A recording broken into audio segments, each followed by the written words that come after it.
अध्याय 610। बारिश के बाद आसमान में धूप खिली है। हाँ, क्या भाई वो के लिए मेरा प्यार काफी गहरा नहीं है? इसलिए वांग हाओ ने मुझे बीच में टोका। मैंने कभी सोचा भी नहीं था कि मैं इस तरह की इंसान हूँ। भाई वो, मुझे माफ कर दीजिए, मैं क्या करूँ? डू सन्यान की घबराहट देखकर वांग हाओ को दया आ गई, लेकिन अपने योजनाबद्ध प्रभाव को हासिल करने के लिए उसे एक कठोर और भावहीन चेहरा बनाना पड़ा। बहन डू, तुम हमेशा कहती हो कि तुम भाई वू से प्यार करती हो, लेकिन मुझे कभी उम्मीद नहीं थी कि एक छोटी सी परीक्षा से तुम्हारा असली चेहरा सामने आ जाएगा। लगता है भाई वू के लिए तुम्हारा तथाकथित गहरा प्यार महज एक दिखावा है। वांग हाओ ने खुद को शांत रखने की कोशिश की और अपने चेहरे पर एक ठंडा, प्रश्नसूचक भाव धारण कर लिया। वांग हाओ की यह बात सुनकर दरवाजे के बाहर खड़ा कियांगे खुद को और रोक नहीं पाया। इस वेबसाइट का डोमेन याद रखें, ताइवान नोवेल नेटवर्क। सभी पुस्तकें tuon.com पर उपलब्ध हैं। अपनी पसंद की कोई भी पुस्तक चुनें। अरे यार, वांग हाओ, चुप रहो। तुम सान नियान के बारे में कुछ नहीं जानते। तुम उसे 1 महीने से भी कम समय से जानते हो।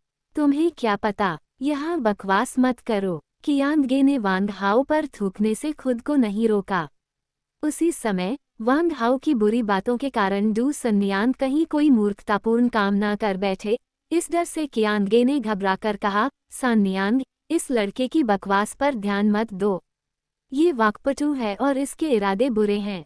इसकी एक भी बात पर विश्वास मत करो। धिक्कार है। वांग हाओ ने मन ही मन कोसते हुए भाई कियांग से 1000 गुना घृणा की। धिक्कार है, जब आप अपनी सच्ची भावनाओं को व्यक्त करने की कोशिश कर रहे हों तो अपनी श्रेष्ठता को उजागर करने के लिए खुद को उदाहरण के रूप में इस्तेमाल करने की कोई जरूरत नहीं है। इसी बीच वांग हाओ की बातों को लेकर डू सन्यान की राय डगमगाने लगी। वांग हाओ सही कह रहा है, मुझे भाई वू से माफी मांगनी चाहिए। अब मेरे जीने का कोई मतलब नहीं। भाई वू के बिना मैं मरना ही बेहतर समझूंगी।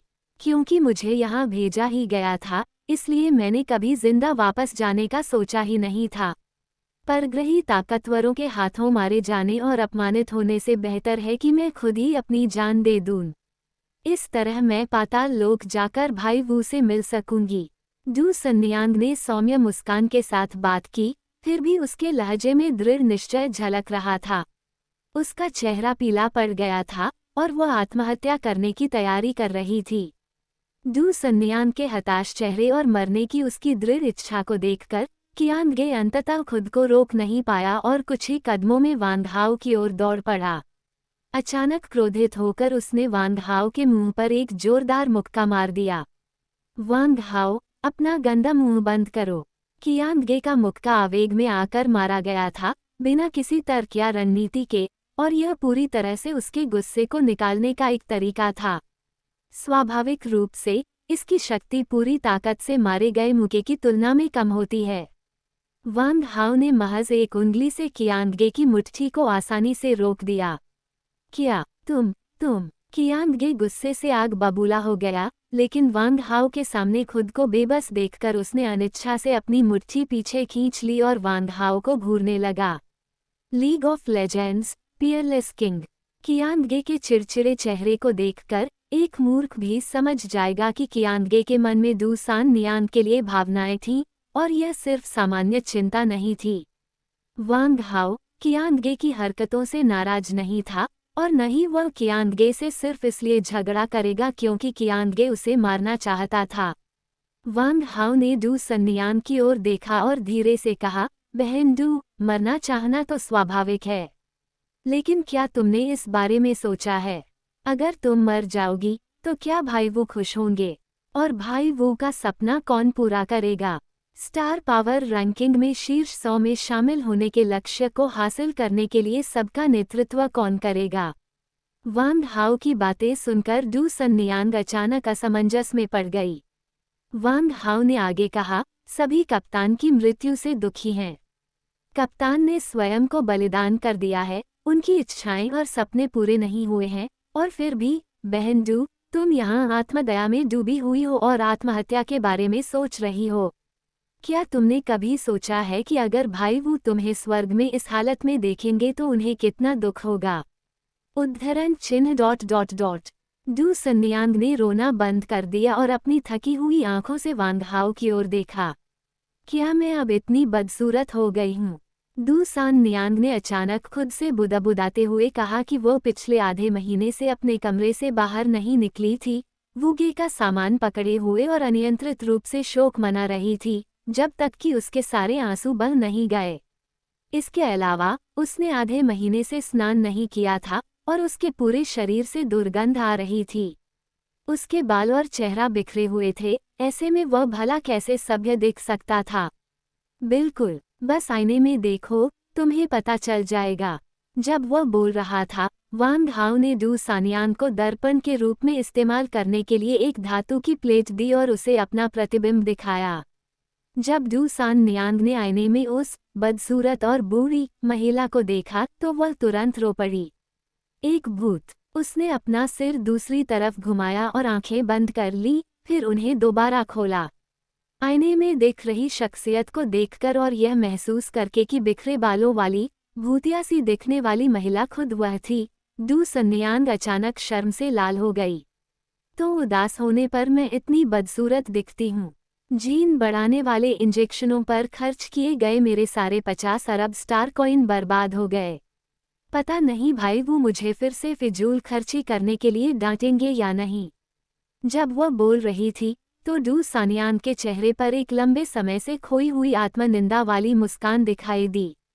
उस मुस्कान को देखकर वांग हाओ को आखिरकार राहत मिली। बहन डू, भाई वो की अंतिम इच्छा पूरी नहीं हुई है। अगर तुम इस हालत में उनके पास जाओगी तो क्या तुम्हें लगता है कि कप्तान खुश होंगे? और अगर कप्तान ने तुम्हारा ये रूप देख लिया तो उन्हें कैसा लगेगा? समृद्ध युग की विषैली संगिनी। अब आधे महीने के शोक के बाद डू सन्यान बहुत अधिक मुरझाई हुई दिखती है, मानो पर भर में उसकी उम्र कई दशक बढ़ गई हो। उसकी चिकनी त्वचा पर झुर्रियां पड़ने लगी हैं और उसके कई लंबे काले बाल सफ़ेद हो गए हैं। यहाँ तक कि सबसे उत्तम जीन आधारित कॉस्मेटिक इंजेक्शन भी पूर्ण रूप से कारगर नहीं होते हैं, और अब डू सानियान के अत्यधिक शोक के कारण कॉस्मेटिक प्रभाव काफ़ी कम हो गए हैं। उसका बूढ़ा और बदसूरत चेहरा देखकर डू सान नियांग को अपनी गलती का एहसास हुआ। वांग हाओ के शब्दों से मुझे और भी अधिक ज्ञान प्राप्त हुआ। हाँ, भले ही मुझे भाई वू को ढूंढने के लिए नीचे जाना पड़े, मुझे खुद को सुंदर और खुश दिखाना होगा ताकि भाई वू मुझे देखकर खुश हों। साथ ही मुझे भाई वू की आखिरी इच्छा पूरी करने में मदद करनी होगी। उनका हमेशा से सपना था कि Galaxy team star power ranking के शीर्ष 100 में एक सुपर टीम बने, और मैं उस सपने को साकार होने से पहले आसानी से नहीं मरूंगी। पल भर में होश में आने के बाद डू सानियान का पूरा व्यवहार नाटकीय रूप से बदल गया और उसने एक शक्तिशाली महिला की शाही आभा को पुनः प्राप्त कर लिया जो वह कभी थी। तुरंत ही डू सन्यान ने वांग हाओ को अत्यंत कृतज्ञता से देखा। उसकी निगाहें कोमल थीं, जिनमें कृतज्ञता की झलक थी। धन्यवाद वांग हाओ। एक संक्षिप्त धन्यवाद के साथ डू सानियान को अपने अवसाद और उदासी से राहत मिली और उसके दिल से बोझ तुरंत हट गया। हालांकि वांग हाओ ने अनजाने में मेज पर रखा सारा भोजन चट कर लिया था। क्या तुमने इतनी जल्दी खाना खत्म कर दिया? अरे बाप रे, मुझे तो बहुत भूख लगी थी।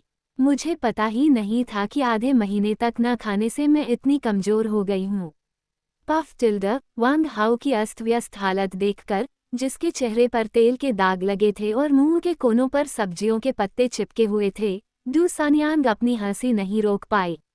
चलो चलते हैं, सिस्टर डू तुम्हें बढ़िया खाना खिलाएंगी। मुझे भी बहुत भूख लगी है। बोलते बोलते उसने वांग हाओ का हाथ पकड़ा और जाने की तैयारी करने लगी। कियांगे हक्का बक्का रह गया और उसे समझ नहीं आ रहा था कि क्या कहे। वो बस खाली निगाहों से देखता रहा जब डू सान नियांग खुशी खुशी वांग हाओ को दरवाजे से बाहर खींच ले गई। काफी देर तक अचंभित खड़े रहने के बाद कियांगे को आखिरकार होश आया। वाह, ये सचमुच काम करता है। फिर उदास होकर उसने कमरे में रखी प्लेटें समेटनी शुरू कर दी। मेज पर रखी 32 खाली प्लेटों और फिर दरवाजे के बाहर खाने की गाड़ी पर पड़ी खाली प्लेटों के ढेर को देखकर कियांगे खुद को एक टिप्पणी करने से रोक नहीं पाया। धिक्कार है, ये बच्चा तो राक्षस है। _____7sh स्टॉप्ड अध्याय 611 वसायुक्त मछलियों का साम्राज्य। Fat fish kingdom restaurant hero city के 1717वें तहखाने में स्थित है। वांग हाओ, ये रेस्टोरेंट सीवर के पास होने के कारण देखने में साधारण लग सकता है, लेकिन वास्तव में ये पूरे हीरो सिटी के 10 सबसे प्रसिद्ध रेस्टोरेंट में से एक है। अगर मैं रेस्टोरेंट के मालिक का पुराना दोस्त न होता तो मुझे यकीन है कि इस समय हम 1 महीने से लाइन में इंतजार कर रहे होते। क्या ये हद से ज्यादा है? 1 महीने का इंतजार। इस रेस्टोरेंट में किस तरह का स्वादिष्ट खाना मिलता है कि 9वीं कक्षा का विशेषज्ञ भी 1 महीने तक लाइन में इंतजार करे। हालांकि वांग हाओ को थोड़ी जिज्ञासा थी।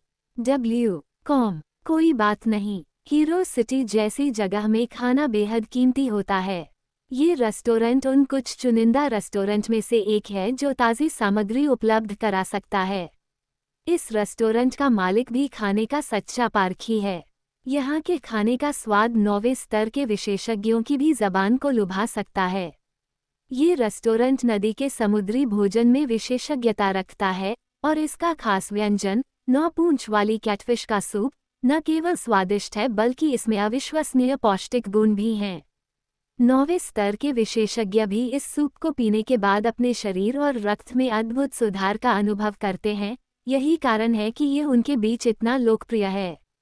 वांग हाओ ने सिर हिलाया, आखिरकार उसे बात समझ आ गई। वो ये जानने के लिए भी बहुत उत्सुक था कि यह सूप, जिसके बारे में कहा जाता था कि यह रक्त स्तर और शारीरिक क्षमता में सुधार कर सकता है, वास्तव में स्वाद में कैसा होता है। स्वादिष्ट भोजन का नाम सुनते ही वांग हाओ के पेट में फिर से गुड़गुड़ाहट होने लगी। लगातार आधे महीने की साधना के बाद वांग हाओ का शरीर बुरी तरह कमजोर हो गया था।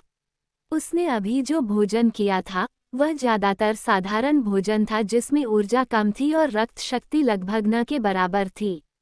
एक बार भोजन ग्रहण करने के बाद ये जल्दी पच जाता है, लेकिन शरीर केवल बहुत कम मात्रा में ऊर्जा अवशोषित कर पाता है, जो वांग हाओ की दैनिक साधना आवश्यकताओं के लिए भी पर्याप्त नहीं है। अगर वह इस समय किसी विशालकाय ताराजीव को खाकर उसके शरीर में मौजूद अपार रक्त ऊर्जा को अवशोषित कर ले तो शायद वह अपनी भूख मिटा सके।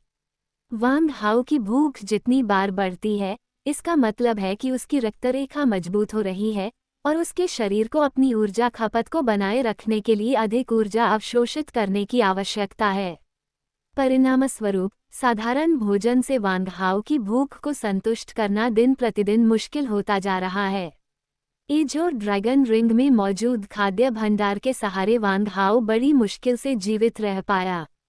हालांकि एजोर ड्रैगन स्पेस के अंदर हुए विस्फोट में सारा भंडारित भोजन और सामग्री नष्ट हो जाने के कारण वांग हाओ ने लंबे समय से भरपेट भोजन नहीं किया है।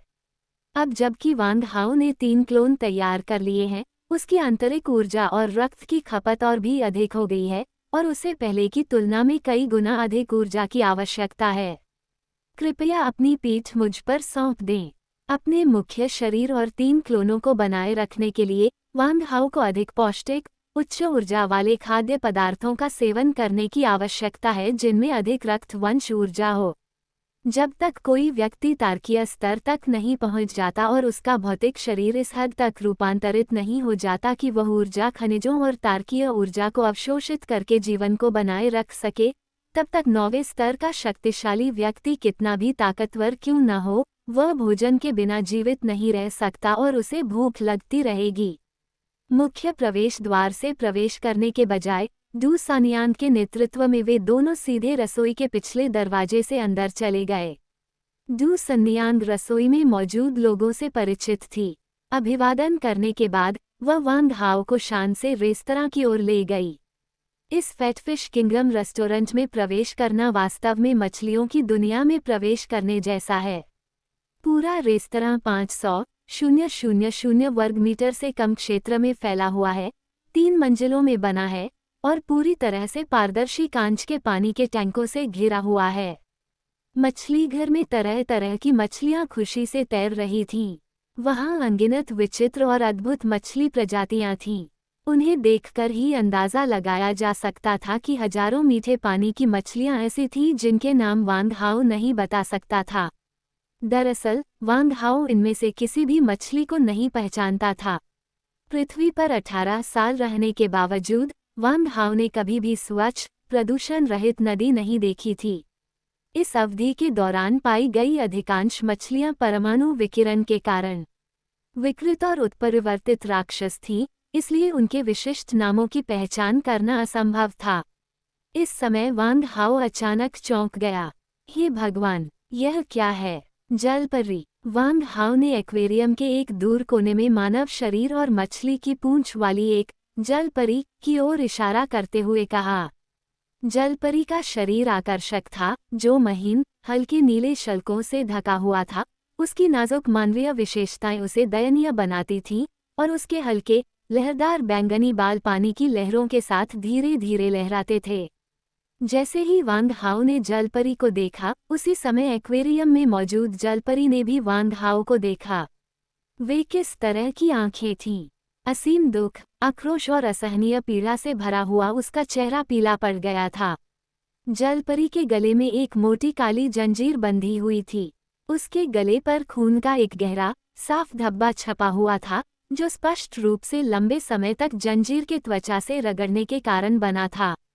शायद ये जलपरी यहाँ इसलिए प्रकट हुई क्योंकि उसे जबरन बंदी बना लिया गया था और उसकी व्यक्तिगत स्वतंत्रता छीन ली गई थी। निर्वाणा सेंस। उसी क्षण वांग हाओ के भीतर दुख और आक्रोश का ज्वार उमड़ आया। उस क्षण वांग हाओ की मूल भूख इस घटना से पूरी तरह नष्ट हो गई। धिक्कार है, किस कमीने ने इस बेचारे को इतनी मोटी लोहे की जंजीर से बांध रखा है? ये तो सरासर घिनौना है, वांग हाओ ने गुस्से में कहा, जिससे तुरंत ही बाकी लोगों का ध्यान उसकी ओर आकर्षित हो गया। इस समय उसके बगल में खड़ी डू सन्यान काफी नाखुश दिख रही थी और उसने वांग हाओ की आस्तीन खींची। वांग हाओ, मुसीबत खड़ी मत करो। इस रेस्तरां का मालिक काफी शक्तिशाली है, इसलिए इसमें दखल मत दो।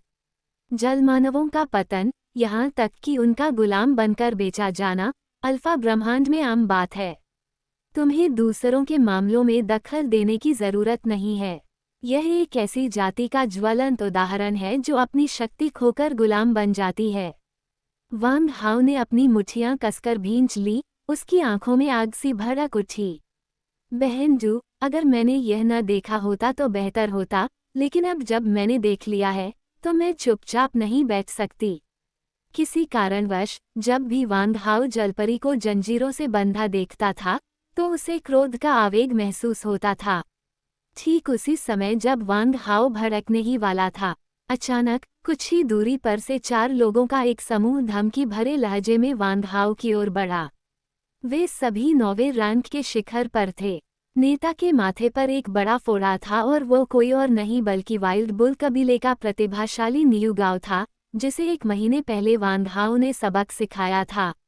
बाकी 3 समूह की फायर हैमर टीम के अधीनस्थ थे। अरे वाह, तुम्हारी जबान कितनी चलती है। बच्चे, मुझे उम्मीद नहीं थी कि तुमसे यहाँ दोबारा मुलाकात होगी। दुनिया कितनी छोटी है। पिछली बार तुमने मुझे धोखा दिया था और मुझे बिना जाने ही बहुत बड़ा नुकसान उठाना पड़ा था। इस बार मैं तुम्हें सबक सिखाऊंगा। आगंतुक का रवैया शत्रुतापूर्ण प्रतीत हुआ और वांग हाओ का चेहरा भावहीन हो गया। क्या तुम्हें लगता है कि तुम्हारे सिर पर उभरे हुए निशान काफी अच्छे नहीं हैं? क्या तुम चाहते हो कि दादाजी तुम्हारे लिए 2 और मंगवा दें? क्योंकि तुम इतने आज्ञाकारी हो, दादाजी तुम्हें 2 और मंगवा कर देंगे। हद हो गई। इंसान के बच्चे, पिछली बार तो मैं बस लापरवाह था और तुम्हारी चाल में फंस गया था, लेकिन इस बार मैं दोबारा बेवकूफ नहीं बनूंगा। चलो एक निष्पक्ष लड़ाई लड़ते हैं। हारने वाले को दूसरे के पैरों के बीच से रेंगना होगा। कैसा रहेगा? बच्चे, क्या तुम सहमत होने की हिम्मत करते हो? वांग हाओ के चेहरे पर कोई भाव नहीं बदला, लेकिन उसने अपनी भौहें ऊपर उठा ली, मानो वह किसी विदूषक को देख रहा हो, और इस तरह व्यंग्यपूर्ण ढंग से देखा। कितने मूर्ख हो तुम! तुम्हें लगता है कि ऐसी परिस्थितियों में तुम अपनी शर्म धो लोगे। तुम मुझे बहुत कम आंक रहे हो, वांग हाओ। _7sh स्टॉप्ड अध्याय 612 शर्त। वांग हाओ के होंठ हल्के से मुड़े, उनके होंठों पर एक हल्की, शरारती मुस्कान खेल रही थी। अगर आपको कुछ अतिरिक्त नहीं चाहिए, तो क्यों ना हम आपकी स्थानिक अंगूठी पर शर्त लगाएं? मेरे पास भी एक है। जो भी हारेगा, वह अपनी स्थानिक अंगूठी दूसरे को दे देगा। नियू गाओ एक पल के लिए हिचकिचाया, थोड़ा संशय में था। ये स्थानिक वलय नियू गाओ के लिए असाधारण महत्व रखता है, न केवल जंगली बैल कबीले के युवा मुखिया के रूप में उनकी स्थिति का प्रतिनिधित्व करता है, बल्कि इसका एक विशेष अर्थ भी है। क्या तुम इतनी छोटी सी शर्त भी नहीं लगा सकते? अगर नहीं लगा सकते, तो यहाँ से चले जाओ। तुम्हारे जैसे हारे हुए पर समय बर्बाद करने का मेरे पास समय नहीं है। वांग हाओ ने जानबूझकर उसे उकसाया। ठीक है, चलो शर्त लगाते हैं। बैल एक पल के लिए हिचकिचाया, फिर आखिरकार उसने फैसला कर लिया। एक स्थानिक रिंग, और हारने वाला दूसरे के पैरों के बीच से रिंग कर जाएगा। कोई बात नहीं, चलिए शुरू करते हैं। मेरा समय कीमती है। वांग हाओ घमंडी लहजे में चिल्लाते हुए वहीं खड़ा रहा, जानबूझकर दूसरे पक्ष को उकसा रहा था। चूंकि तुम मुझसे हारने के लिए इतने बेताब हो, तो मैं, नियू गाओ, पीछे नहीं हटूंगा। तुमने पिछली बार चालें चली थी, लेकिन इस बार यह इतना आसान नहीं होगा। नियू गाओ के चेहरे पर गंभीरता के भाव थे।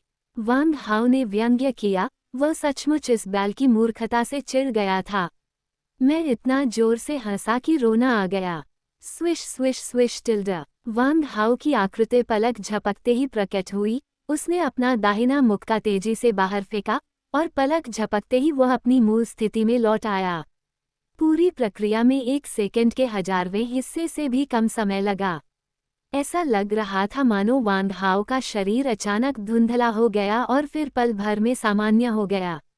अगले ही पल नियू गाओ की आंखें चौड़ी हो गईं, उसकी पुतलियां फैल गईं, उसका चेहरा पीला पड़ गया। उसने अपना मुंह खोला, अपनी जीभ का एक लंबा टुकड़ा बाहर थूका, मुंह से झाग निकल रहा था, और फिर धड़ाम से गिर पड़ा। Boom tilde.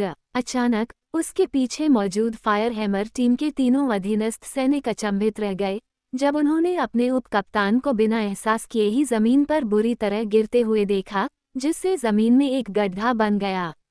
आपने अभी क्या देखा? क्या आपको ये स्पष्ट रूप से दिखाई नहीं दिया? आपका क्या कहना है? क्या आपको ये दिखाई दिया?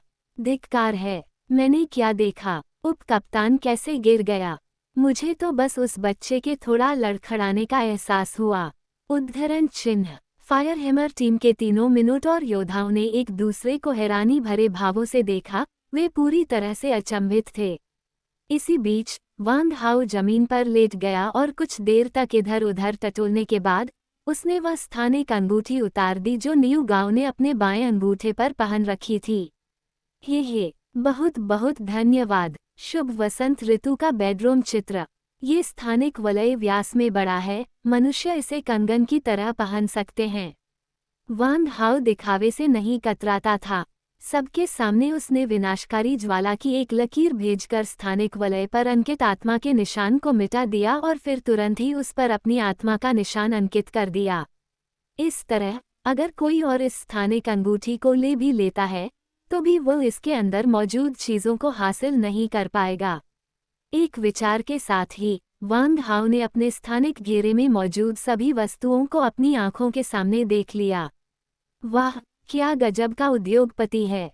ये स्थानिक वलय पूरे 10,000 वर्ग मीटर का है, और यह सभी प्रकार के बहुमूल्य खनिजों, उच्च श्रेणी के ऊर्जा खनिजों, शरीर को परिष्कृत करने वाले अमृतों और विभिन्न बहुमूल्य साधना संसाधनों से भरा हुआ है।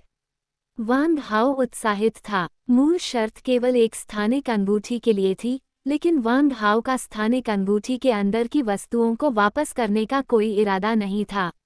इस मूर्ख बैल की सीधी टक्कर और अपमान से हुई मानसिक पीड़ा के लिए इसे मुआवजा समझो। वांग हाओ ने बिना किसी झिझक के इसे स्वीकार कर लिया। ये सब कुछ पलक झपकते ही हो जाएगा। आसपास मौजूद 9वीं कक्षा के सभी विशेषज्ञ भयभीत हो गए। मिनोटॉर नाम के इस ग्रुप को तो सब जानते ही हैं। ये super team star power ranking में 99वें स्थान पर है। मिनोटॉर योद्धा, जिसे वांग हाउ नामक एक मनुष्य ने आसानी से बेहोश कर दिया था, ने फायर हैमर स्क्वाड के उपकप्तान के बैज वाली योद्धा वर्दी पहनी हुई थी। दूसरे शब्दों में कहें तो इस युवा खिलाड़ी ने फायर हैमर टीम के उपकप्तान को आसानी से हरा दिया, जो शीर्ष 100 टीमों में 99वें स्थान पर थी। सभी लोग दंग रह गए, यहाँ तक कि वांग हाउ के पीछे खड़ी डू सन्यांग ने भी अपना मुंह चौड़ा खोल दिया, अपना मुंह ढक लिया, बड़ी बड़ी आंखों से वांग हाउ को घूरती रही और एक शब्द भी नहीं बोल सकी। रुको, बदमाश इंसान, हमारे उपकप्तान की स्थानिक अंगूठी अभी नीचे रखो। हाँ, जाने दो, वरना पछताओगे। बहुत हो गई बातें, बस इस इंसान रूपी सरीसृप को अपन करो और इसे ले जाओ। फायर हैमर टीम के शीर्ष 9वें स्तर के 3 सदस्यों ने एक दूसरे की ओर देखा और फिर चुपचाप वांग हाउ को घेर लिया। क्या, छी छी, मुझे उम्मीद नहीं थी कि शीर्ष 100 टीमों का खिताब सिर्फ एक खोखला नाम होगा। फायर हैमर टीम कौन सी? ये तो बस मूर्खों का झुंड है। अगर तुम तीनों मूर्खों को शर्म नहीं आती और मेरी सबसे निचले पायदान पर मौजूद गैलेक्सी टीम को 3-1 के हमले से परेशान करना चाहते हो, तो मुझे बस तुम्हारे साथ खेलना होगा। निर्दयी और तीखी जुबान वाले वांग हाउ ने तुरंत ही दर्शकों से आहें निकलवा लीं। मैंने कभी सोचा भी नहीं था कि फायर हैमर टीम इतनी आसानी से हार जाएगी। वे तो सबसे निचले पायदान पर मौजूद गैलेक्सी टीम को भी नहीं हरा पाए। यूलोंग मिरर पवेलियन, तुम्हें कुछ नहीं पता। जमीन पर लेटा हुआ मिनोटॉर न्यू गांव है, जो हाल के वर्षों में मिनोटॉर कबीले का एक प्रतिभाशाली सदस्य है, जिसकी शक्ति एक साधारण तारा स्तरीय प्राणी के बराबर है। इस इंसान की मीठी बातों में मत फंसो, उस बच्चे की शक्ति अथाह है। हाँ, मुझे भी ऐसा ही लगता है। एक ही वार में 9वें स्तर के विशेषज्ञ को स्तब्ध कर देना, उस बच्चे की ताकत वाकई भयानक है। हीरो सिटी ने इतने लंबे समय से ऐसा कोई राक्षसी नवागंतुक नहीं देखा है। मुझे डर है कि शीर्ष 10 टीमों के 9वें स्तर के अनुभवी योद्धा ही इस युवा मानव की बराबरी कर सकते हैं। छी, तुम सब बकवास कर रहे हो। मनुष्य इस ब्रह्मांड की सबसे नीच जाति है, सबसे घटिया सरीसृप। भला वे हम जैसी महान और शक्तिशाली जातियों से कैसे तुलना कर सकते हैं? ... वांग हाउ ने अपनी कलाई रगड़ी, उसकी आंखें चाकू की तरह तेज और भेदक थीं। विरोधी फायर हैमर टीम के 3 शीर्ष 9वें स्तर के योद्धाओं को देखकर उसकी रीढ़ की हड्डी में सिहरन दौड़ गई। तुम सब मिलकर मुझ पर हमला करने आ रहे हो। 3 बेवकूफ़ों से निपटने में ज़्यादा समय बर्बाद करने की कोई ज़रूरत नहीं है। क्या, बच्चे, तुम तो बड़े घमंडी हो। कितना घमंडी है, बेहद अहंकारी। तीनों मिनोटॉर योद्धा, जिनमें से प्रत्येक की नाक घमंडी और आंखें उभरी हुई थीं, ने अचानक अपनी प्रभावशाली आभा बिखेर दी। 9वें स्तर की तीनों चरम आभाएं एक साथ मुक्त हुई, जो तुरंत एक दूसरे को कुचलती, टकराती और प्रवर्धित करती हुई एक भयानक आभा के साथ फूट पड़ी। इस तीव्र झटके ने 10 कदम के दायरे में मौजूद 9वें स्तर के सभी विशेषज्ञों को हिंसक रूप से पीछे हटने पर मजबूर कर दिया, जिससे उनके पास 50 कदम पीछे हटने के अलावा कोई विकल्प नहीं बचा। इस अद्भुत आभा को महसूस करने के बावजूद वांग हाउ शांत और संयमित रहे। अगर बात गति की प्रतियोगिता की हो, तो वांग हाउ बिल्कुल भी नहीं डरते। हालांकि इस तरह की गति ने वांग हाउ को किसी भी तरह की परेशानी नहीं दी। आपको ये समझना होगा कि वांग हाउ एक असली मर्द है जिसने अमर आत्मा के दबाव को भी सहन किया है, तो वह इन 3 छोटी बिल्लियों की संयुक्त आभा से कैसे भयभीत हो सकता है? चाहे बिल्लियों के बच्चे कितने भी हों, वे आखिर में बिल्लियों के बच्चों का एक झुंड ही होते हैं। बेवकूफ़ों, तुम सबने पहले या तो बेतुकी बातें क्यों की या फिर खुद को इतना बड़ा क्यों दिखाया? मुझ जैसा एक शानदार आदमी तुम जैसे 3 छोटे मोटे लोगों को बिना अपनी शक्ति का प्रदर्शन किए ही हरा सकता है। हम्फ टिल्ड, वांग हाउ दहाड़ा और उसकी आकृति पल भर में धुंधली सी हो गई। वही हरकत दोबारा। अचानक दर्शकों की भीड़ में से किसी ने जोर से चिल्लाया, _7SH स्टॉप्ड। अध्याय 613 रहस्यमय बॉस। तीनों मिनोटॉर योद्धाओं को अचानक अपनी रीढ़ की हड्डी में सिहरन महसूस हुई। उन्हें एहसास हुआ कि कुछ गड़बड़ है, अच्छा नहीं है। ओह, दोबारा। वांग हाओ की आकृति 0.01 सेकंड से भी कम समय के लिए चमकी, जिसके बाद 3 तेज बैंग बैंग बैंग की आवाजें आईं। तीनों मिनोटॉर योद्धाओं की भौहों के बीच अचानक 3 उंगली के आकार के छेद दिखाई दिए। छेद पूरे 1 इंच गहरा था, लेकिन कट चिकना था और घाव से खून की एक बूंद भी नहीं निकली। Boom boom boom. मिनोटॉर कबीले के 9वें स्तर के 3 शीर्ष सदस्यों का भी वही हश्र हुआ जो नियू गाओ का हुआ था। वांग हाओ द्वारा उनके माथे पर प्रहार करने के बाद उनकी चेतना हिल गई और वे गहरी नींद में सो गए। ये 3 उंगलियां देखने में साधारण सी लगती हैं, लेकिन वास्तव में ये गति, कौशल और बल का अद्भुत संगम है। दरअसल ऐसा नहीं है। इन 3 उंगली तकनीकों का प्रदर्शन करते समय वांग हाओ ने आत्मा तकनीक से भी एक कौशल का उपयोग किया। इसे सोल शॉक कहते हैं।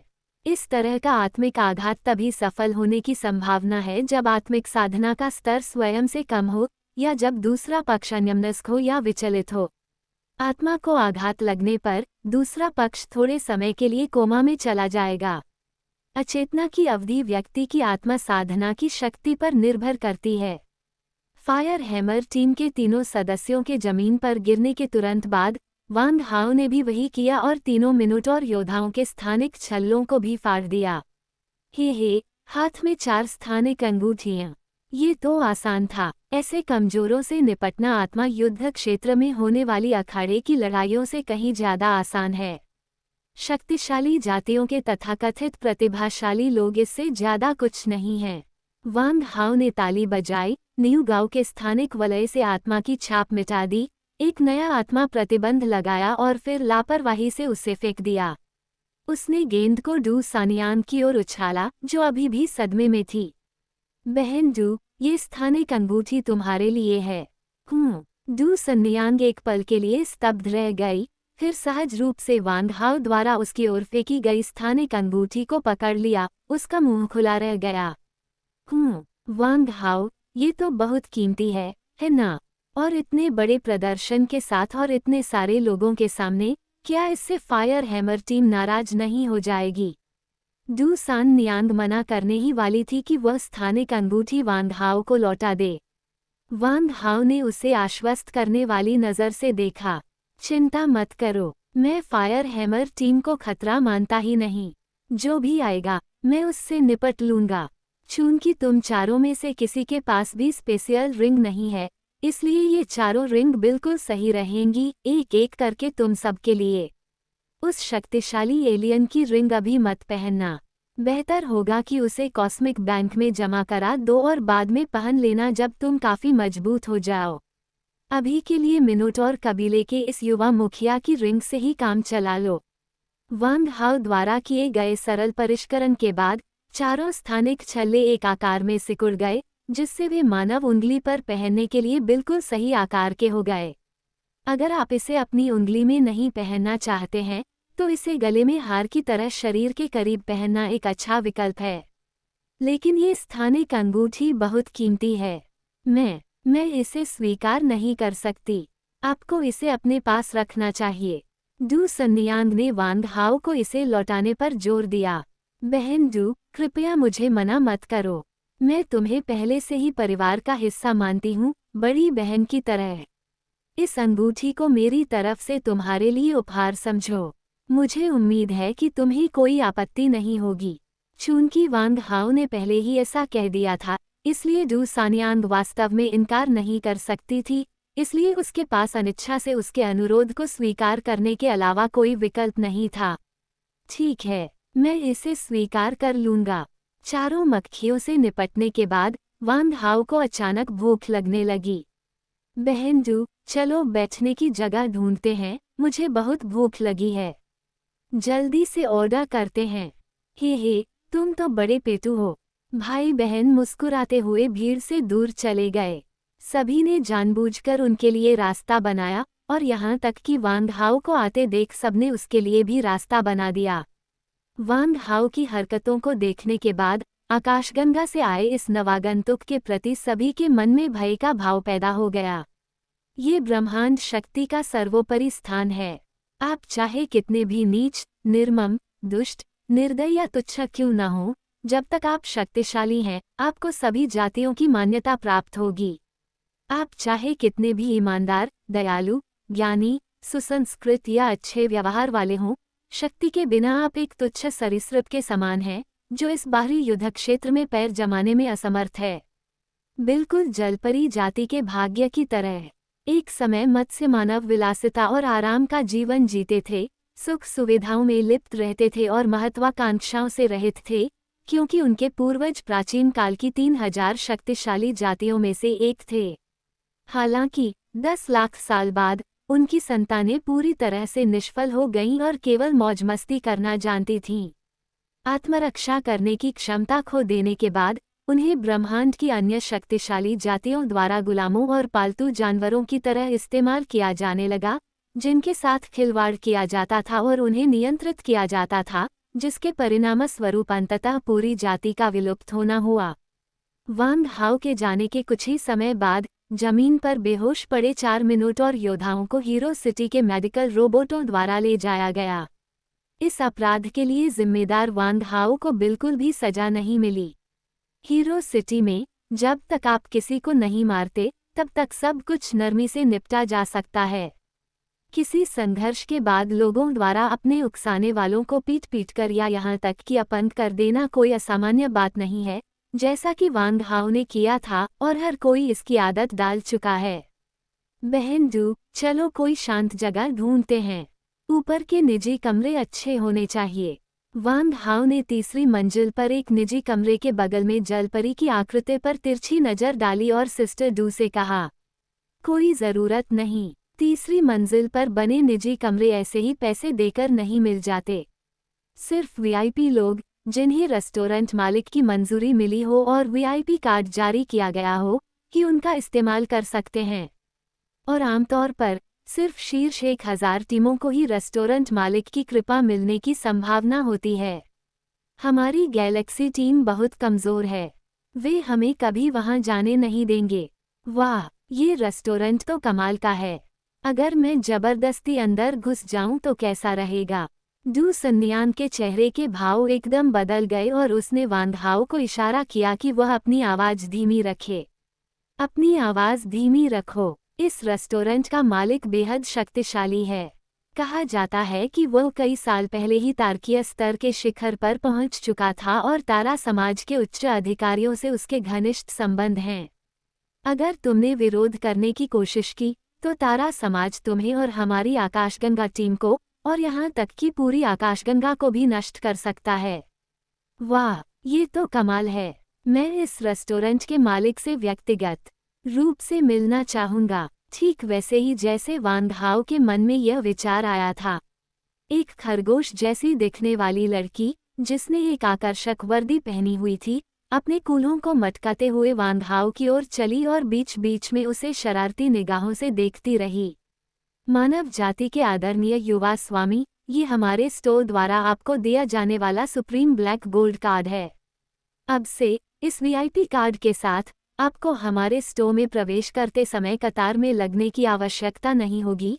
सभी सीटों को प्राथमिकता दी जाएगी और आप किसी भी खरीदारी पर कम से कम 90% की छूट का लाभ उठा सकते हैं। कार्ड लेते ही वांग हाओ की आंखें चमक उठीं। सदस्यता कार्ड बनाने के लिए ओब्सीडियन सोने का इस्तेमाल। ऐसे कार्ड की कीमत कम से कम 10 ट्रिलियन स्टार कॉइन होगी।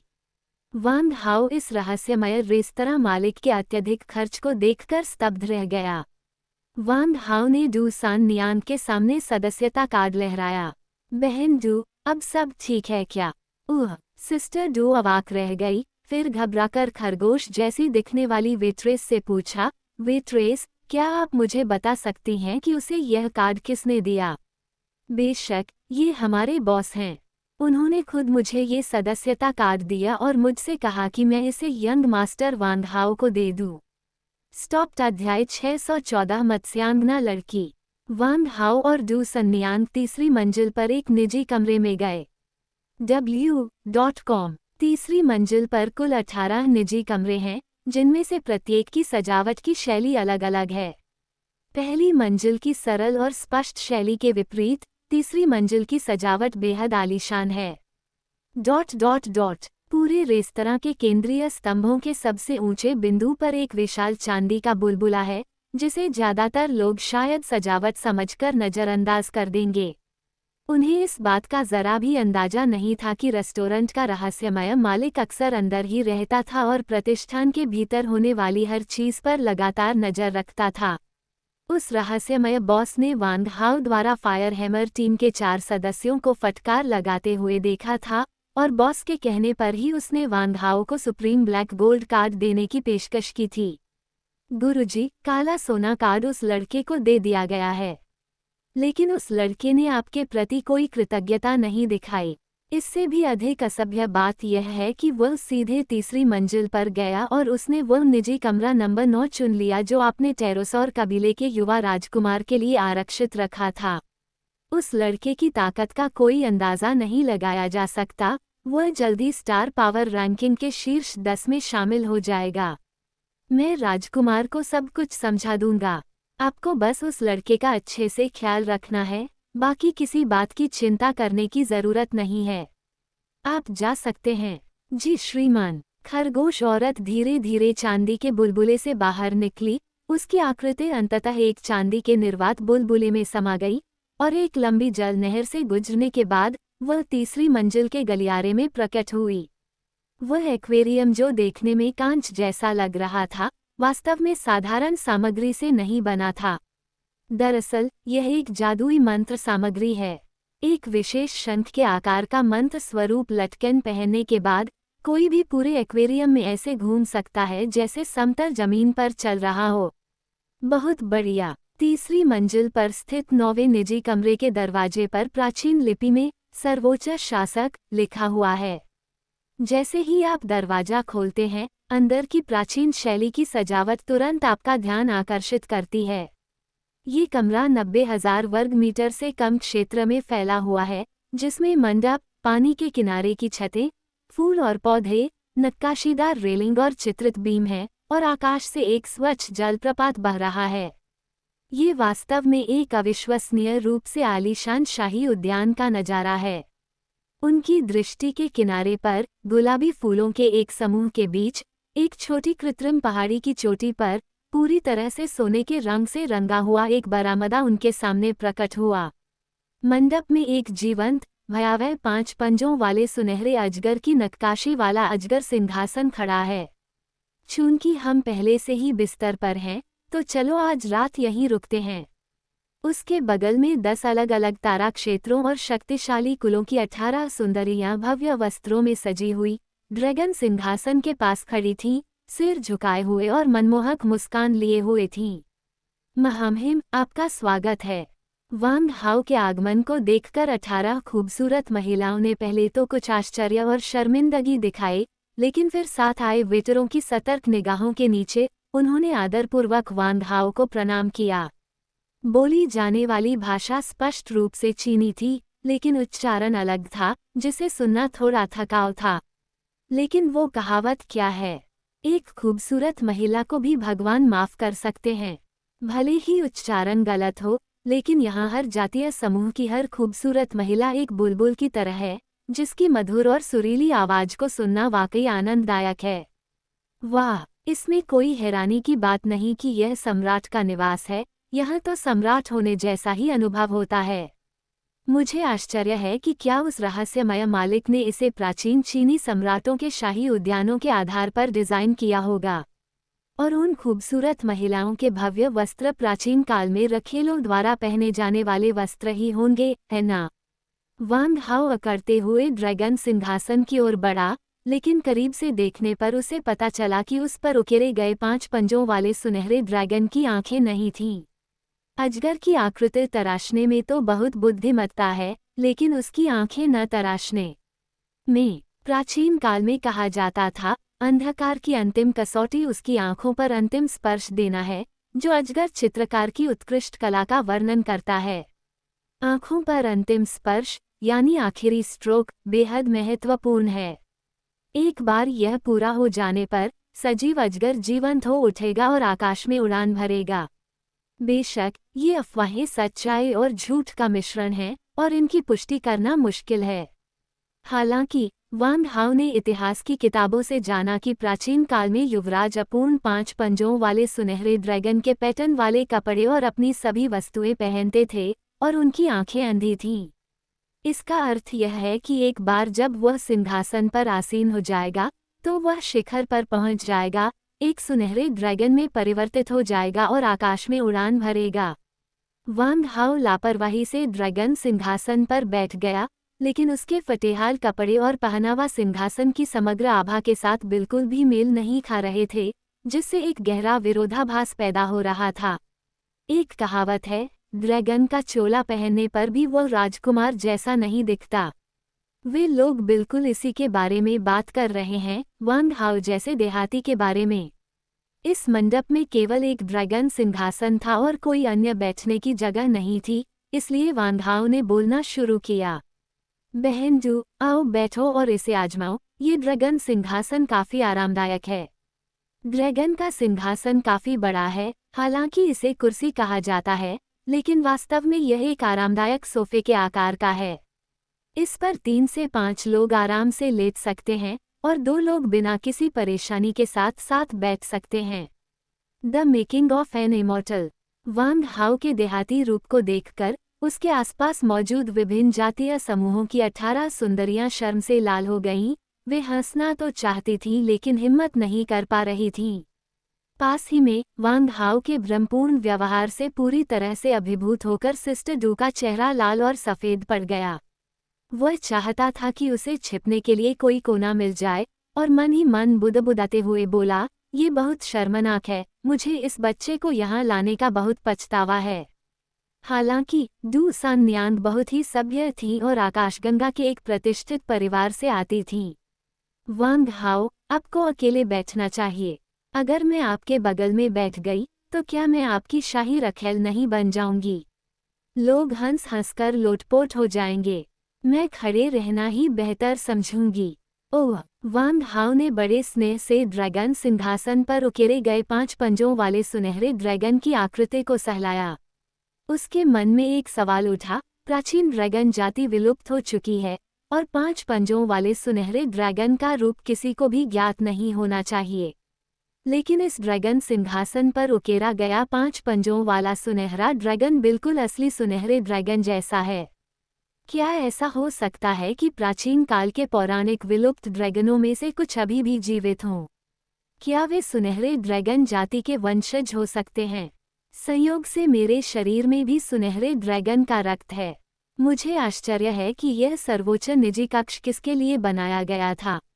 जब वांग हाओ इस समस्या पर विचार कर रहा था, तभी समतल स्थान से उसे 30 मीटर दूर कृत्रिम झरना दिखाई दिया। बहते पानी के नीचे एक उभरी हुई चौकोर चट्टान पर शोकग्रस्त जलपरी वांग हाओ की ओर तिरछी मुद्रा में बैठी थी। जैसे ही वांग हाओ जलपरी की मनमोहक आकृति को निहार रहा था, जलपरी लड़की को अचानक ऐसा लगा जैसे उसका किसी से संपर्क हो गया हो। वह मुड़ी और वांग हाओ की ओर देखा और उनकी आंखें मिल गईं। लगभग एक ही स्तर पर उनकी आंखें मिली और अचानक मानो ब्रह्मांड फट गया हो, वांग हाओ के मन में एक अकथनीय भावना उमड़ पड़ी। अचानक वांग हाओ के मन में एक मधुर, लड़की जैसी आवाज गूंज उठी। मेरी मदद करें, कृपया मेरी मदद करें। उद्धरण चिन्ह। स्वतंत्रता की असीम लालसा से भरी उस आवाज ने वांग हाओ की न्याय की भावना को तुरंत मोहित कर लिया। इसके बाद वांग हाओ की आत्मा रेशम के एक छोटे से टुकड़े में परिवर्तित हो गई, जो उसकी निगाहों के माध्यम से जलपरी की आंखों में प्रवेश कर गई। हेलो, मेरा नाम वांग हाओ है। क्या आप मुझे बता सकते हैं कि आपको यहाँ क्यों बंद किया गया है? हालांकि वांग हाओ सहानुभूति से भरा हुआ है, लेकिन वह अक्सर ये दावा करता है कि वो पूरी तरह से नर्म दिल है। _7SH स्टॉप्ड अध्याय 615 नामी जलपरी राजकुमारी। हालांकि वांग हाओ निश्चित रूप से ऐसा व्यक्ति नहीं है जिसकी करुणा अंधाधुंध उमड़ती रहती है। नमस्कार मानव योद्धा, मेरा नाम नामी है और मैं मत्स्य कन्या जाति की राजकुमारी हूँ। 3 साल पहले मेरे गृह टाइड किला पर कुछ बदमाशों ने कब्जा कर लिया था। मेरे पिता की बेरहमी से हत्या कर दी गई और मुझे और मेरे लोगों को कैद में डाल दिया गया। दयालु मानव योद्धा, क्या आप मुझे इस पिंजरे से भागने में मदद कर सकते हैं? कृपया ताइवानी उपन्यासों की सबसे बेहतरीन वेबसाइट tuon.com को याद रखें, जहां आपको अध्यायों के सबसे तेज अपडेट मिलेंगे। वांग हाओ कुछ पल चुप रहा, उसके मन में जरा भी संकोच नहीं था। दूसरे पक्ष की आत्मा में हो रही उतार चढ़ाव से वांग हाओ को यह आभास हो गया कि वह झूठ नहीं बोल रहा है। मैं तुम्हारी मदद कर सकता हूँ, लेकिन मुझे बेवकूफ़ मत समझना। मैं मदद के लिए तुमसे पैसे लूँगा। ठीक है, तुम अभी बहुत दयनीय दिख रहे हो, तुम्हें बचाने के बाद हम भुगतान के बारे में बात कर लेंगे। वांग हाओ ने ऐसा इसलिए कहा क्योंकि उन्हें उम्मीद थी कि दूसरे व्यक्ति को आशा की एक किरण दिखाई देगी और वह किसी भी भावनात्मक उलझन में नहीं पड़ना चाहते थे। तो मुझे आपको परेशान करना पड़ेगा, छोटे मालिक। धन्यवाद, आप एक अच्छे इंसान हैं। फ्रेंड जोन का कार्ड मिलने के बावजूद वांग हाओ को जरा भी खुशी महसूस नहीं हुई।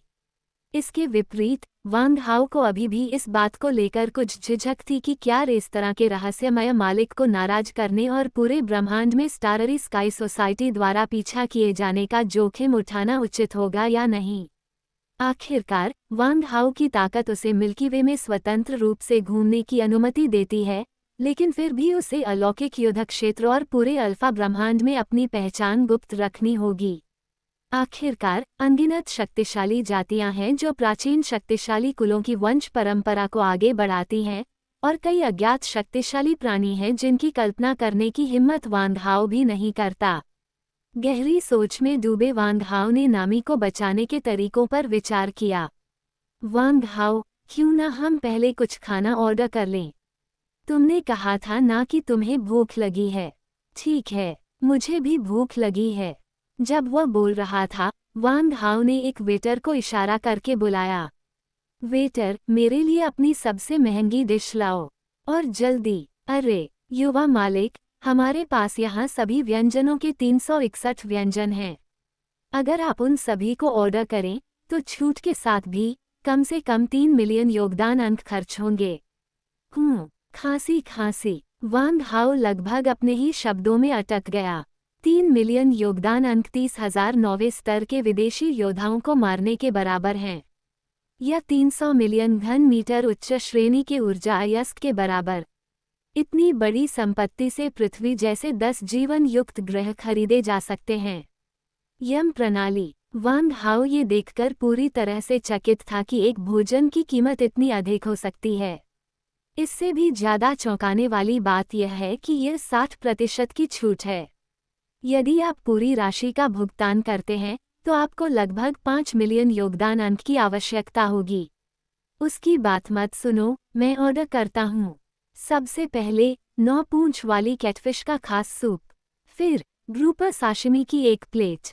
उद्धरण चिन्ह। डू सान नियांग ने कुशलतापूर्वक 5 व्यंजन और एक सूप का ऑर्डर दिया और व्यंजन तुरंत परोसे गए। वांग हाओ ने पहले सोचा था कि केवल 5 व्यंजन मंगवाना बहुत कम होगा, यहाँ तक कि उसका पेट भी नहीं भरेगा।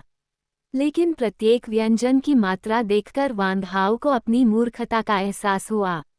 9 पूंछ वाली कैटफिश के सूप का बर्तन ही 100 मीटर व्यास का था।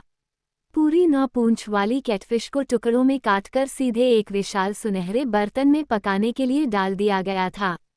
मछली पकाने के लिए इस्तेमाल किया जाने वाला विशाल लोहे का बर्तन भी साधारण धातु का नहीं बना था। वांग हाओ की पहचान के बाद पता चला कि 100 मीटर व्यास वाले इस सुनहरे लोहे के बर्तन को बनाने में इस्तेमाल की गई धातु वास्तव में बैंगनी स्वर्ण दिव्य लोहा थी। अगर वांग हाओ की याददाश्त सही है तो मुट्ठी के आकार के बैंगनी सुनहरे दिव्य लोहे के एक टुकड़े की कीमत 50,000 योगदान अंक है। इस विशाल कड़ाही के आकार के आधार पर इस कड़ाही से गढ़े गए बैंगनी सुनहरे दिव्य लोहे की कीमत अकेले ही कम से कम 10 लाख योगदान अंक है। वाह, ये तो सचमुच का दिग्गज है। इसकी तुलना में वांग हाओ को लगा कि उसके एजोर ड्रैगन स्पेस में मौजूद सामग्री महज कबाड़ धातु का ढेर है। अन्य व्यंजनों को देखने पर पता चला कि वे सभी अविश्वसनीय रूप से बड़े थे, जिनमें सबसे छोटी प्लेट का व्यास भी 1 मीटर से अधिक था। इसके अलावा प्रत्येक व्यंजन परोसने के लिए इस्तेमाल किए जाने वाले कटोरे और प्लेटें बैंगनी सुनहरे रंग के दिव्य लोहे से बने होते हैं। वाह, इस रेस्टोरेंट का मालिक कितना अमीर है। इन 8 व्यंजनों के लिए रखे कटोरे और प्लेटें ही कम से कम 10 मिलियन योगदान पॉइंट्स के बराबर हैं। व्यंजन तो देखने में इसके सामने फीके लगते हैं। छूट के बाद इन 8 व्यंजनों की कीमत 100,000 योगदान अंक है। बचे हुए व्यंजनों की तुलना में ये निश्चित रूप से काफी खराब दिख रहा था। इसमें कोई हैरानी की बात नहीं कि यहाँ सब्जियां इतनी महंगी हैं। ये सब अत्यधिक पैकेजिंग की वजह से है। वांग हाओ अवाक रह गया, लेकिन इससे पहले कि वो कुछ कह पाता, उसने बड़े चाव से खाना शुरू कर दिया और उन खूबसूरत महिलाओं के समूह को पूरी तरह से नज़रअंदाज कर दिया जो उसे खाना परोसने की तैयारी कर रही थीं। इस स्टारफिश साशिमी में सचमुच एक प्राचीन तारा जीव का रक्त समाहित है और इसका मांस अविश्वसनीय रूप से ताज़ा है। इसे 3 घंटे से ज्यादा पहले काटा नहीं गया होगा। एक निवाला लेते ही मुझे अपने रक्त और ऊर्जा में उछाल महसूस हुआ। कितनी शक्तिशाली रक्त ऊर्जा है। एनिमे क्रॉसओवर सपनों और वंशानुक्रम की अविश्वसनीयता पर। वाह, ये 9 पूंछ वाली कैटफिश का सूप तो लाजवाब है। दरअसल हर पूंछ में अलग अलग रक्त ऊर्जाएं होती हैं। कुल मिलाकर 9 प्रकार की रक्त ऊर्जाएं एक दूसरे की पूरक होती हैं। इसे एक ही बार में पूरा पीने के बाद मुझे पूरे शरीर में गर्माहट महसूस हुई और मेरे शरीर की हर कोशिका से भूख तुरंत गायब हो गई। क्या इस रसातलिया ईल किंग में वाकई इतनी भयानक काली ऊर्जा समाहित है? हर एक को खाने के साथ ही मुझे ऐसा लगता है कि मेरे शरीर के सभी माइटोकॉन्ड्रिया सक्रिय हो जाते हैं और काली ऊर्जा की धाराएं मेरे शरीर की हर कोशिका में प्रवाहित होने लगती हैं। ... महज आधे घंटे में वांग हाओ ने अपने दांतियान में स्थित आदिम ऊर्जा के केंद्र को अचानक विस्फोटित होते हुए महसूस किया और उसके पूरे शरीर की कोशिकाओं से हिंसक ऊर्जा के विस्फोट निकले। अचानक ऐसा लगा जैसे किसी गर्म तेल के बर्तन को चिंगारी में फेंक दिया गया हो और वह आग की लपटों में बदल गया। नदी के ये स्वादिष्ट व्यंजन न केवल जबरदस्त रक्त ऊर्जा से भरपूर होते हैं, बल्कि इनके असाधारण पौष्टिक प्रभाव भी होते हैं। उसके शरीर में रुकी हुई ऊर्जा और रक्तवंश शक्ति उसके दांतियान के भीतर स्थित आदिम शक्ति के केंद्र द्वारा तुरंत अवशोषित कर ली गई, मानो किसी उत्प्रेरक द्वारा प्रतिक्रिया की गई हो। कोशिकाओं में संचित अपार ऊर्जा वसा के समान होती है।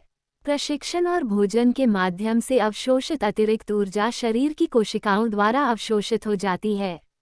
समय के साथ इससे ऊर्जा का ठहराव हो जाता है, जो अंततः मार्शल आर्टिस्ट के प्रशिक्षण में बाधा उत्पन्न करता है। और इस स्वादिष्ट भोजन के बाद ये सारी बाधाएं पूरी तरह से दूर हो गई हैं।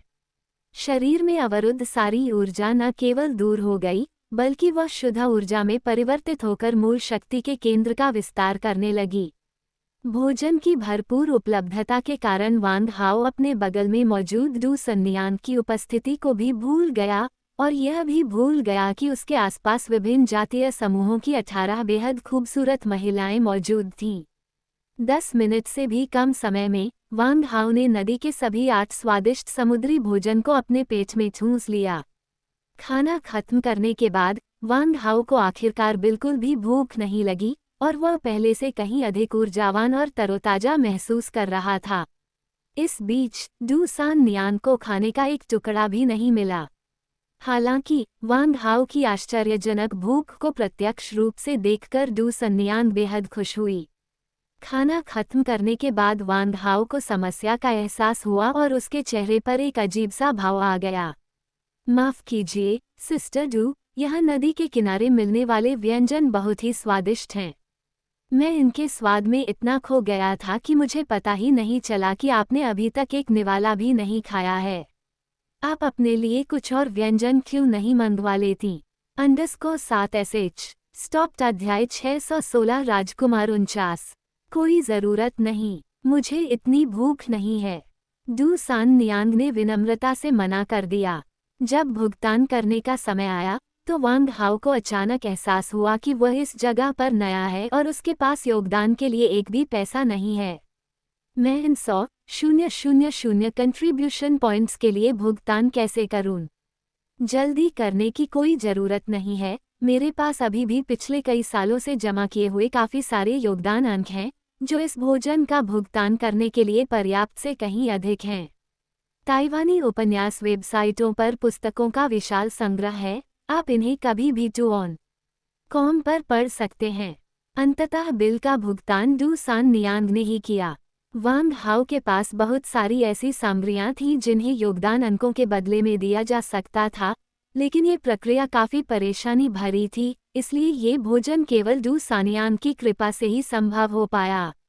इसी बीच वांग हाओ ने अपनी मानसिक शक्ति का उपयोग करते हुए अनजाने में ये पता लगाया कि रेस्तरां की सजावट और साज सामान आकस्मिक नहीं थे, बल्कि उनके बीच एक रहस्यमय संबंध था। मुझे उम्मीद नहीं थी कि यह रेस्टोरेंट इतनी बड़ी संख्या में प्राचीन रून आकृतियों से भरा होगा, खासकर एक्वेरियम की कांच की दीवार से निकलने वाली रून आकृतियां, जो सबसे स्पष्ट हैं। ये खरगोश लड़की के गले में शंख का हार भी एक जादुई कलाकृति है, और इससे निकलने वाली जादुई ऊर्जा में उतार चढ़ाव उस कांच की दीवार पर होने वाले जादुई उतार चढ़ाव के बिल्कुल समान प्रतीत होते हैं। क्या उस शंख के हार में कुछ अजीब बात हो सकती है? क्या ये शंख का हार एक्वेरियम की कांच की दीवार को खोलने की जादुई कुंजी हो सकता है? वांग हाओ का दिमाग तेजी से सोचने लगा और उसका ध्यान तुरंत शंख के हार पर गया। तभी निजी कमरे का दरवाजा खुल गया। सुनहरे बालों और नीली आंखों वाला एक आकर्षक युवक, सुनहरे कवच में लिपटा हुआ, धीरे धीरे अंदर आया। उसके पीछे 2 तगड़े अंगरक्षक थे जिनकी लंबाई 2 मीटर थी। बहन सियू, क्या हो रहा है? मेरे निजी कमरे पर किसी नीच इंसान ने कब्जा क्यों कर लिया है? क्या चल रहा है? तुम्हारा मालिक, कैटफिश किंग, कहाँ है?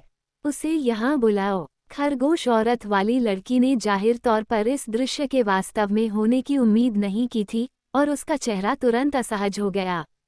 महामहिम 39वें राजकुमार, ये निजी कमरा हमारे प्रमुख द्वारा आदरणीय युवा स्वामी वांग हाओ के लिए स्वीकृत किया गया है। कृपया धैर्य रखें, मैं अभी जाकर हमारे प्रमुख को बुला लाता हूँ। इतना कहकर वह असहज होकर मुड़ी और वांग हाओ के पास से गुजरते हुए चली गई। जैसे ही वह वांग हाओ के पास से गुजरी, वांग हाओ की तारा में आकाश की मानसिक शक्ति एक 5 नुकीले तारे के आकार की हथेली में परिवर्तित हो गई और चुपचाप खरगोश महिला की छाती से शंख का हार हटा दिया। अरे, तुम क्या हो? हमारे राजकुमार के साथ बराबरी पर बैठने की तुम्हारी हिम्मत कैसे हुई? हमारे राजकुमार विंग ड्रैगन कबीले के 39वें राजकुमार हैं, जो अल्फा ब्रह्मांड के 10 सबसे शक्तिशाली कबीलों में से एक है। उनका वंश कुलीन है और उनका रुतबा बहुत ऊंचा है। उन्हें देखकर तुम तुरंत घुटने टेककर प्रणाम क्यों नहीं करते? खूबसूरत कपड़े पहने एक छोटी लड़की अचानक राजकुमार के पीछे से निकली, वांग हाओ की नाक की ओर इशारा किया और घमंड से बोली। वांग हाओ ने नीचे देखा तो पाया कि वह छोटी लड़की उसकी कमर तक ही थी। उसका चेहरा गुलाबी था और दयनीय लग रहा था, लेकिन उसकी आंखों में बहुत घमंड था। उसके पतले होंठ ऊपर की ओर उठे हुए थे और उसने वांग हाओ की तरफ देखा तक नहीं। अरे, अपनी सामंती औपचारिकताएं छोड़ो। मैं वंश में विश्वास नहीं करता। राजकुमारों, रखेलियों और हिजड़ों का मुझसे क्या लेना देना? मैं, वांग हाओ, केवल अपने माता पिता और गुरुओं के सामने झुकता हूँ, भूतों या देवताओं के सामने नहीं, स्वर्ग या पृथ्वी के सामने नहीं। मैं तुम्हारे सामने क्यों झुकूं, तुम निकम्मे राजकुमार? क्या तुम्हारी हिम्मत कैसे हुई इतनी बदतमीजी करने की? मैं तुम्हें ऐसा सबक सिखाऊंगी जिसे तुम कभी नहीं भूलोगे, तुम मर जाओगे। जैसे ही उसने बोलना शुरू किया, उसका शरीर हिलने लगा और अचानक 1.5 मीटर लंबी एक हाथ से चलाई जाने वाली विशाल तलवार में बदल गया। वह विशाल तलवार सुनहरे रंग की थी, जिसके ब्लेड के चारों ओर आग के लाल खंभे घूम रहे थे, जो एक लाल शुभ ड्रैगन की तरह ऊपर उठ रहे थे। अपने नुकीले दांत और पंजे दिखाते हुए उसकी आभा आकाश को ढक रही थी। तलवार उस छोटी सी बच्ची से स्पष्ट रूप से 1.5 सिर लंबी थी, और जिस तरह से उसने उसे एक हाथ से पकड़ रखा था, उससे एक मजबूत दृश्य प्रभाव पैदा हुआ। वांग हाओ से सावधान रहो, ये छोटी लड़की बहुत शक्तिशाली है। इसमें टेरोसौर का वंश है और यह जन्म से ही दिव्य शक्ति से संपन्न है। वह लाल ड्रैगन तलवार प्राचीन काल से चली आ रही एक उच्च श्रेणी की पवित्र कलाकृति है। यह अर्ध दिव्य कलाकृति बनने से बस एक कदम दूर है। डू सानियांग ने चेतावनी दी। हम बदसूरत औरत, तुम्हारी हिम्मत कैसे हुई मेरी टेरोडेक्टाइल जाति के बारे में इतना जानने की, और यहाँ तक कि मेरे हाथ में मौजूद क्रिम्सन ड्रैगन तलवार का नाम भी जानने की। आखिर तुम हो कौन? छोटी बच्ची ने दू सन्नियांग को गुस्से से घूर कर देखा। जब दुश्मन आमने सामने होते हैं तो वे विशेष रूप से शत्रुतापूर्ण हो जाते हैं, खासकर दो महिलाएं। जब उसे बदसूरत औरत कहा गया तो डू सान नियांग ने अपना सारा संयम और धैर्य त्याग दिया और तुरंत गुस्से में भड़क उठी। अब उसे किसी भी तरह के नियंत्रण की परवाह नहीं थी। तुम चपटी छाती वाले, बिना छाती वाले बदमाश, क्या मुझे तुम्हें बताने की जरूरत है कि मैं कौन हूँ? उफ, मुझे बहुत गुस्सा आ रहा है। बदसूरत औरत, बदबूदार औरत, बुरी औरत, अपना बदबूदार मुंह बंद करो। छोटी लड़की गुस्से से आग बबूला हो गई। वांग हाओ को सबक सिखाने के इरादे से उसने अपनी तलवार की नोक घुमाई और उसे डू सन्नियांग की ओर तान दिया।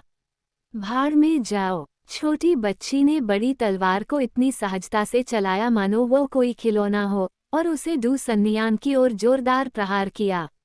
उसी क्षण विशाल तलवार से एक लाल अग्नि राक्षस स्तंभ उठा, जिसकी ऊंचाई 3 झांग लगभग 10 मीटर थी।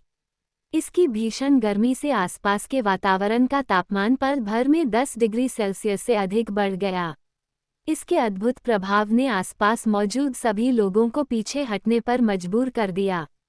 बस करो, रुको, वांग हाओ चिल्लाया और उसकी मिश्र धातु की युद्ध तलवार अचानक प्रकट हो गई। उसने हाथ के एक सहज इशारे से छोटी लड़की की लाल ड्रैगन तलवार को रोक दिया। डिंग टिल्ड। तलवारों के टकराने पर छोटी लड़की 10 कदम से भी ज्यादा पीछे हट गई, जबकि वांग हाओ वहीं स्थिर खड़ा रहा, जिससे साफ पता चल रहा था कि श्रेष्ठ कौन है। शक्तिशाली लाल ड्रैगन तलवार ने एक फुफकारती हुई ड्रैगन दहाड़ निकाली और उसकी मूल रूप से जबरदस्त आभा अचानक वांग हाओ की साधारण मिश्र धातु युद्ध तलवार से चकनाचूर हो गई। अचानक क्रिम्सन ड्रैगन स्वॉर्ड पर जल रही भयंकर ज्वालाएं पल भर में अनगिनत तारा में बिंदुओं में बदल गईं और दहकर विलीन हो गईं, पूरी तरह से बिखर गईं। यह एक साधारण तलवार में बदल गई और ब्लेड पर जल रही ज्वालाएं पूरी तरह से बुझ गईं। इस बार वांग हाओ ने दया दिखाई थी, अन्यथा छोटी लड़की की लाल ड्रैगन तलवार सिर्फ एक ही टक्कर के बाद उसे वहीं खड़ा नहीं छोड़ देती। आह, क्रिम्सन ड्रैगन स्वॉर्ड, तुम्हें क्या हुआ? लो बुझ क्यों गई? इसे फिर से प्रज्वलित करो। आह, हाह्यान, तू कमीना, तूने मेरी क्रिम्सन ड्रैगन स्वॉर्ड के साथ क्या किया? लो बुझ क्यों गई? छोटी बच्ची बेहद चिंतित थी। क्रिम्सन ड्रैगन तलवार बनने के समय से ही लपटों से जल रही थी, लेकिन अब अचानक उसकी लपटें बुझ गई थीं। भला इस बात से छोटी बच्ची घबराएगी क्यों नहीं? वांग हाओ के पीछे खड़े राजकुमार हिसल ने उत्सुकता से उसके हाथ में मौजूद मिश्र धातु की युद्ध तलवार को देखा और फिर उनके मन में एक सवाल उठा। एक साधारण, मामूली सी युद्ध तलवार से पवित्र लाल ड्रैगन तलवार की ज्वालाओं को बुझाने में सक्षम होना, ये बच्चा वाकई कुछ खास लगता है। वांग हाओ का आकस्मिक प्रहार विनाशकारी ज्वालाओं के इरादे से उत्प्रोत था, और इसलिए प्रतिद्वंद्वी की लाल ड्रैगन तलवार से टकराते ही वह चकनाचूर हो गया। इसने अपनी तलवार पर जल रही भयंकर लपटों को अपने भीतर समा लिया। विनाश की ज्वाला में दुनिया को नष्ट करने की शक्ति होती है, जो विशेष रूप से आत्माओं के खिलाफ प्रभावी होती है, और यह विभिन्न अन्य ज्वालाओं को अवशोषित और नष्ट कर सकती है। स्टॉप्ड अध्याय 617। क्या आप चुनौती स्वीकार करने का साहस रखते हैं?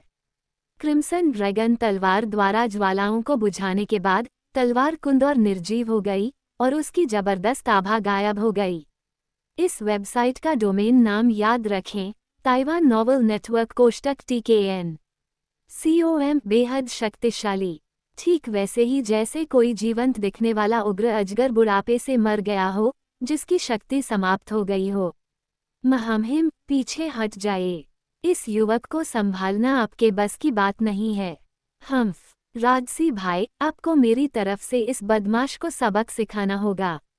भाई बहन वांग हाओ के सामने उंगली उठाकर इशारे कर रहे थे, और उसे हराने से पहले ही वे इस बात पर चर्चा करने लगे थे कि वांग हाओ को सबक कौन सिखाएगा। ये मानव बालक, मैं हिसल, टेरोडेक्टाइल जाति का 39वां राजकुमार, तुम्हें औपचारिक रूप से चुनौती देता हूँ। क्या तुम इसे स्वीकार करने का साहस रखते हो? अगर लड़ना चाहते हो तो लड़ो। इतना घमंड क्यों दिखा रहे हो? राजकुमार तो राजकुमार होता है, ये दिखावा क्यों? अगर लड़ना चाहते हो तो लड़ो। मैं, वांग हाओ, हमेशा तैयार हूँ। लेकिन इस बदमाश ने अभी मेरे दोस्त को नाराज कर दिया, इसलिए मैंने उसे सबक सिखाने के लिए बीच में दखल दिया। उद्धरण चिन्ह। वांग हाओ की आंखें निर्मल थीं, लेकिन उसके होठों के कोने पर एक जानी पहचानी मुस्कान दिखाई दी। जब भी वांग हाओ इस तरह का सूक्ष्म भाव प्रकट करता था, इसका मतलब होता था कि वो कुछ शरारती विचार सोच रहा है। लेकिन इस बार तुमने मुझे चुनौती देने की पहल की है। मैं स्वीकार कर सकता हूँ या अस्वीकार कर सकता हूँ, लेकिन चूंकि तुमने मुझे इतनी ईमानदारी से चुनौती दी है, इसलिए मैं दया दिखाते हुए अनिच्छा से स्वीकार करता हूँ। हालांकि इस चुनौती को और अधिक सार्थक बनाने के लिए क्यों न हम एक शर्त लगा लें। हम सब कहते हैं कि इंसान चालाक होते हैं और ये सच है। शर्त ठीक है, मैं, राजकुमार, खुशी खुशी स्वीकार करता हूँ।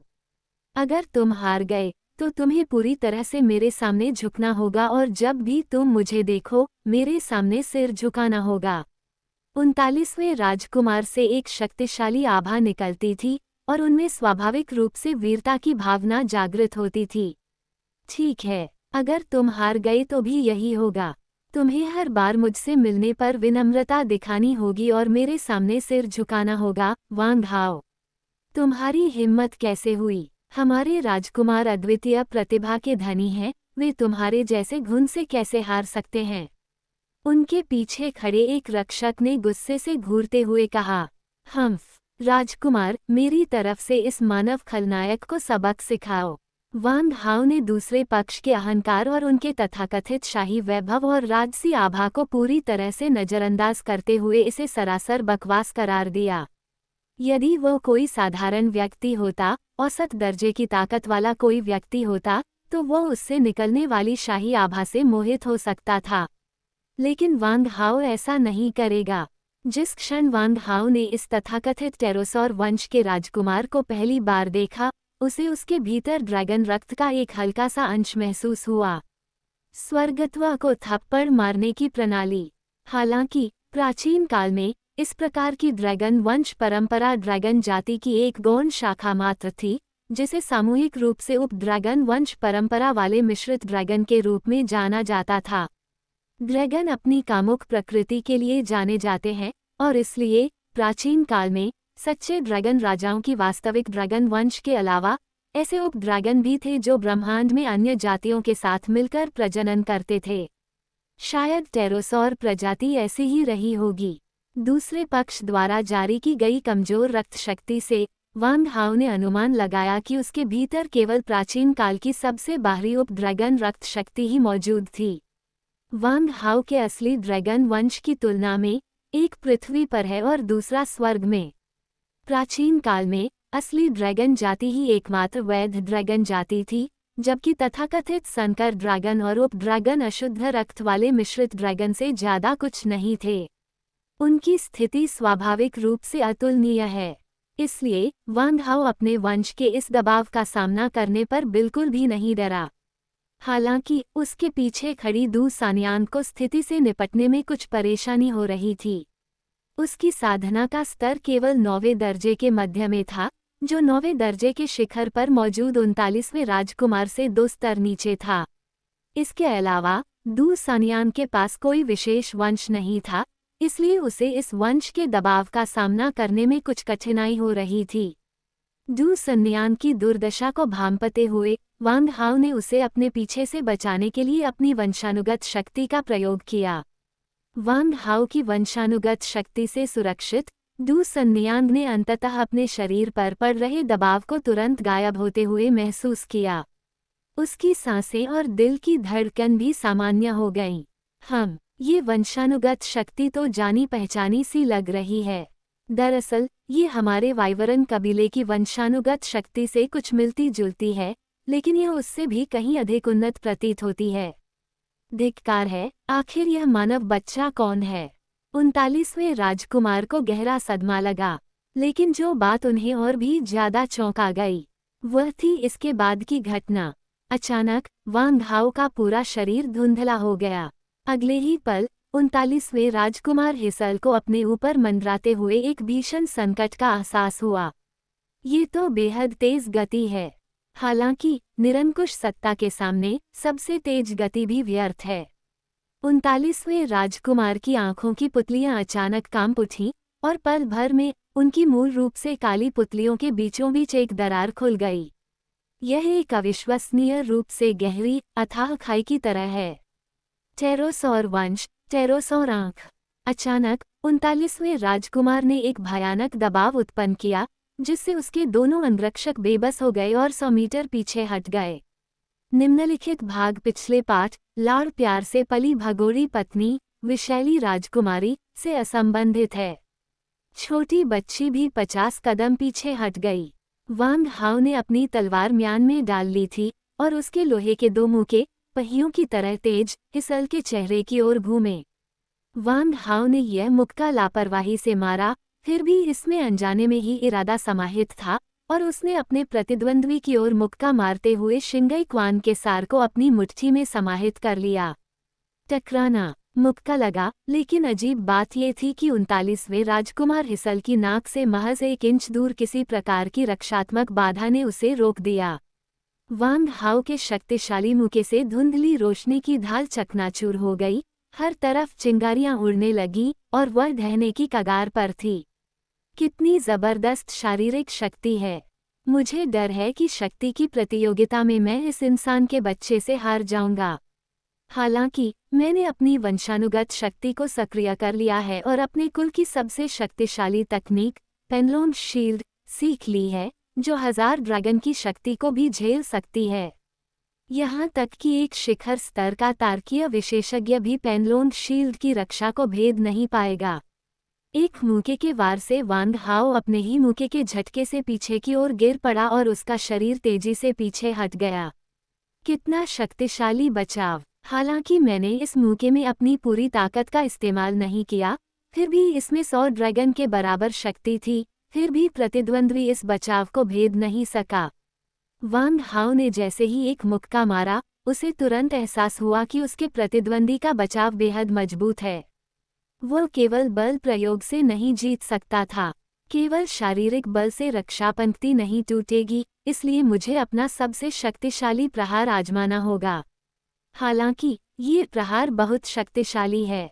अगर मैंने इसे ठीक से नियंत्रित नहीं किया तो ये रेस्तरां और यहाँ तक कि पूरा भूमिगत क्षेत्र भी ढह जाएगा, जिससे निश्चित रूप से मुसीबत खड़ी हो जाएगी। वांग हाओ हिचकिचाया। शटरिंग स्टार ब्लेड तकनीक बहुत विनाशकारी थी। अगर उसने इसका इस्तेमाल किया तो यहाँ का स्थान बहुत छोटा पड़ जाएगा। अगर उसने इसे ठीक से नियंत्रित नहीं किया तो इससे पूरी 1717वीं भूमिगत मंजिल या यहाँ तक कि आसपास का भूमिगत क्षेत्र भी ढह सकता था। विनाश की ज्वाला क्यों न आजमाई जाए। आत्मा युद्ध क्षेत्र में मौजूद प्राचीन संरचना को विनाश की ज्वाला नष्ट कर सकती है। शायद विनाश की ज्वाला स्वाभाविक रूप से सभी प्रकार की संरचनाओं और अवरोधों को भेद सकती है। और चाहे कोई भी रक्षात्मक कवच हो, वह एक रक्षात्मक संरचना के समान ही होता है। शायद विनाश की ज्वाला दुश्मन को अचानक चौंकाकर कवच को भेद सकती है। जैसे ही कवच टूटेगा, मैं अपनी शारीरिक शक्ति से उस राजकुमार को कुत्ते की तरह कुचल दूंगा। कुछ देर सोचने के बाद वांग हाओ ने अपना मन बना लिया। विनाश की ज्वाला की एक हल्की सी लपट 2 हिस्सों में बंट गई और वांग हाओ की मुट्ठियों से चिपक गई। काली लपटों से घिरी लोहे की दोनों मुट्ठियां भुजाओं के चारों ओर लिपटे हुए 2 विशाल काले सांपों की तरह घूम रही थीं और विनाश का एक आवरण 100 मीटर के दायरे में फैल गया। _7 SH स्टॉप्ड अध्याय 618 टेरोसौर युद्ध शरीर। ये किस तरह की आध्यात्मिक अग्नि है। इसका रंग अजीब सा काला है और इससे विनाश, क्षय और मृत्यु की ऐसी आभा निकल रही है जो लोगों को भय से भर देती है। 39वें राजकुमार प्रिंस हिसल चौंक गए, लेकिन उन्होंने जल्दी ही खुद को संभाल लिया। भले ही साधारण आध्यात्मिक अग्नि पेनलोन शील्ड को भेद सकती है, लेकिन यह मेरे ड्रैगन ब्लड डिवाइन आर्मर को बिल्कुल भी नहीं भेद सकती। हिसल को काफी सहज महसूस हुआ और उसने लड़ने की मुद्रा भी अपना ली, लेकिन यह वांग हाओ की गली मोहल्ले की लड़ाई वाली मुद्रा से अलग थी।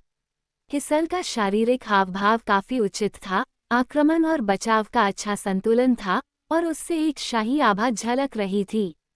विशेष रूप से अपने सुनहरे कवच, अपने स्टाइलिश व्यवहार और अपने आकर्षक चेहरे के साथ, जो अनगिनत परदेशी लड़कियों को मोहित कर सकता था, उसकी समग्र आभा अद्वितीय स्तर की शीतलता तक पहुंच गई थी।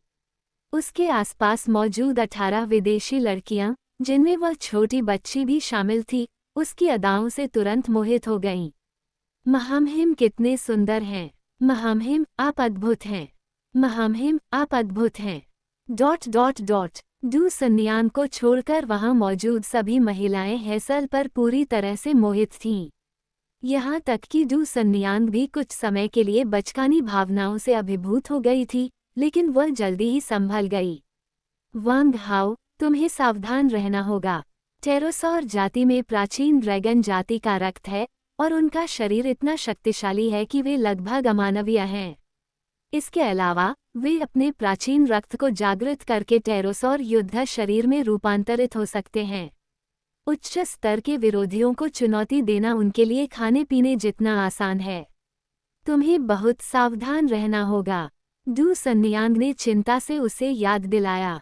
चिंता की कोई बात नहीं, बस कुछ इधर उधर से आए हुए ड्रैगन हैं। बोलने के बाद वांग हाओ की आकृति फिर से गायब हो गई। मछली की तरह तैरने की तकनीक का इस्तेमाल करने के बाद उसकी आकृति और भी अदृश्य हो गई। यहाँ का संकरा इलाका स्विमिंग फिश स्टेप्स तकनीक का उपयोग करने के लिए एकदम सही है। निकट दूरी पर ट्रू ड्रैगन 9 ट्रांसफॉर्मेशन टेलीपोर्टेशन का उपयोग करना बहुत ही व्यर्थ होगा। वांग हाओ ने हवा में कई तरह की परछाइयां छोड़ दी, जिससे वास्तविकता और भ्रम के बीच की रेखाएं धुंधली हो गईं, मानो कोई भूत अप्रत्याशित और रहस्यमय हरकतें कर रहा हो, जिससे आसपास के सभी लोग आंखें फाड़कर उसे देखते रह गए। वाह, क्या गजब का फुटवर्क है, छोटी बच्ची ने आंखें चौड़ी करते हुए कहा। फिर उसे एहसास हुआ कि उसने गलत बात कह दी है। उसका चेहरा पहले लाल हुआ और फिर पीला पड़ गया। महज एक चाल, राजकुमार हिसल ने उपहास किया। शुरुआत से लेकर अब तक वांग हाओ द्वारा इस्तेमाल की गई सभी विचित्र तकनीकें उनकी नज़र में दिखावटी और अव्यावहारिक चीज़ों के अलावा कुछ नहीं थीं। टेरोसौर जाति के गौरव के साथ सभी विचित्र तकनीकें और चकाचौंध भरी मार्शल आर्ट भ्रामक हैं। इस ब्रह्मांड में केवल परम शक्ति ही सच्चा मार्ग है। टेरोसौर प्रजाति पूरे ब्रह्मांड में सबसे शक्तिशाली प्रजाति है, जो आकाश में चमकते चंद्रमा तक पहुंचने और सबसे गहरे अथाह सागर में गोता लगाने में सक्षम है। वे ही एकमात्र ऐसे प्राणी हैं जो आकाश और पृथ्वी पर सर्वोच्च शासन करते हैं। प्राचीन काल में टेरोसौर प्रजाति के पूर्वज ब्रह्मांड के सभी लोकों पर प्रभुत्व स्थापित करने वाली सबसे शक्तिशाली प्रजाति थे। हालांकि वर्षों पहले प्राचीन ड्रैगन प्रजाति के नष्ट होने के बाद टेरोसौर प्रजाति के वंशज चमत्कारिक रूप से बच गए। इतनी शक्तिशाली जाति, जिसमें कुलीन रक्त, असाधारण उत्पत्ति और समृद्ध विरासत हो, स्वाभाविक रूप से तुच्छ मानव जाति को गंभीरता से नहीं लेगी। वांग हाओ ने विनाशकारी ज्वालाओं से प्रवर्धित एक जोरदार मुक्का मारा। उसकी मुट्ठी की पूरी सतह एक विशाल काले सर्प की तरह दिख रही थी, जिसका खुला मुंह नुकीले दांतों को प्रकट कर रहा था। शिंगई क्वान के सच्चे सार और विनाश की ज्वाला की शक्ति के संयोजन से इस मौके में अद्वितीय शक्ति थी और यह सब कुछ नष्ट करने के इरादे से प्रहार किया गया था। भीषण विनाश और विनाश के इरादे से यह 39वें राजकुमार हिसेल पर आ गिरा। पफ टिल्ड, सुनहरी ढाल के संपर्क में आते ही विनाश की ज्वालाएं कांप उठीं। विनाश की जलती हुई लपटों के नीचे कभी अभेद्य रहा पेनलोन शील्ड अचानक बर्फ की तरह पिघल गया, जिससे एक वॉशबेसिन के आकार का छेद रह गया। पफ टिल्ड, अचानक वांग हाओ की लोहे की मुट्ठी से हिसल की छाती पर जोरदार प्रहार हुआ। 300 ड्रैगनों की शक्ति पल भर में चरम पर पहुंच गई, मानो कोई ड्रैगन समुद्र से या अपनी गुफा से बाहर निकल रहा हो। इस अभूतपूर्व शक्ति से भरपूर मुके ने हिसल को पीछे की ओर उड़ा दिया। ड्रैगन ब्लड डिवाइन आर्मर की सुरक्षा के बावजूद भी वह 10 कदम से अधिक पीछे लड़खड़ा गया, उसका खून और ऊर्जा उबल रही थी, और उसने धीरे धीरे रुकने से पहले मुंह भर काला खून थूक दिया। आंतरिक अंगों के टुकड़ों से सने काले खून से भरा मुंह थूकने के बाद हिसल का चेहरा मौत के समान पीला पड़ गया। कितनी जबरदस्त शारीरिक शक्ति! क्या उस नन्हे मुन्ने में भी किसी प्राचीन शक्तिशाली जाति का वंश है? नहीं तो उस मूंखे ने पेनलोन शील्ड को कैसे भेद दिया और मुझे घायल कर दिया? संतुलन वापस पाने के बाद हिसल का चेहरा गंभीर हो गया और वह वांग हाओ को फिर से ध्यान से देखने लगा। भाई राजकुमार, क्या आप ठीक हैं? छोटी लड़की दौड़कर हिसल के पास गई और चिंता से पूछा। मैं ठीक हूँ, बस मैं तैयार नहीं था। ये कहने के बाद हिसल ने अपने मुंह के कोने से खून पोंछा और खून की धारियों वाला गाढ़ा बलगम थूक दिया। तभी उसे थोड़ा बेहतर महसूस हुआ। युवक, मुझे कहना होगा कि तुम्हें गर्व करने का पूरा अधिकार है। तुम पहले मनुष्य हो जिसने मुझे विंग ड्रैगन बैटल बॉडी का उपयोग करने के लिए मजबूर किया है, और विंग ड्रैगन वंश की शक्ति का उपयोग करने के लिए मजबूर किया है, इसलिए तुम्हें गर्व करने का पूरा अधिकार है। हालांकि तुम्हें मुझे चोट नहीं पहुंचानी चाहिए थी। टेरोसॉर जाति की श्रेष्ठता को किसी अन्य जाति द्वारा कलंकित नहीं किया जा सकता।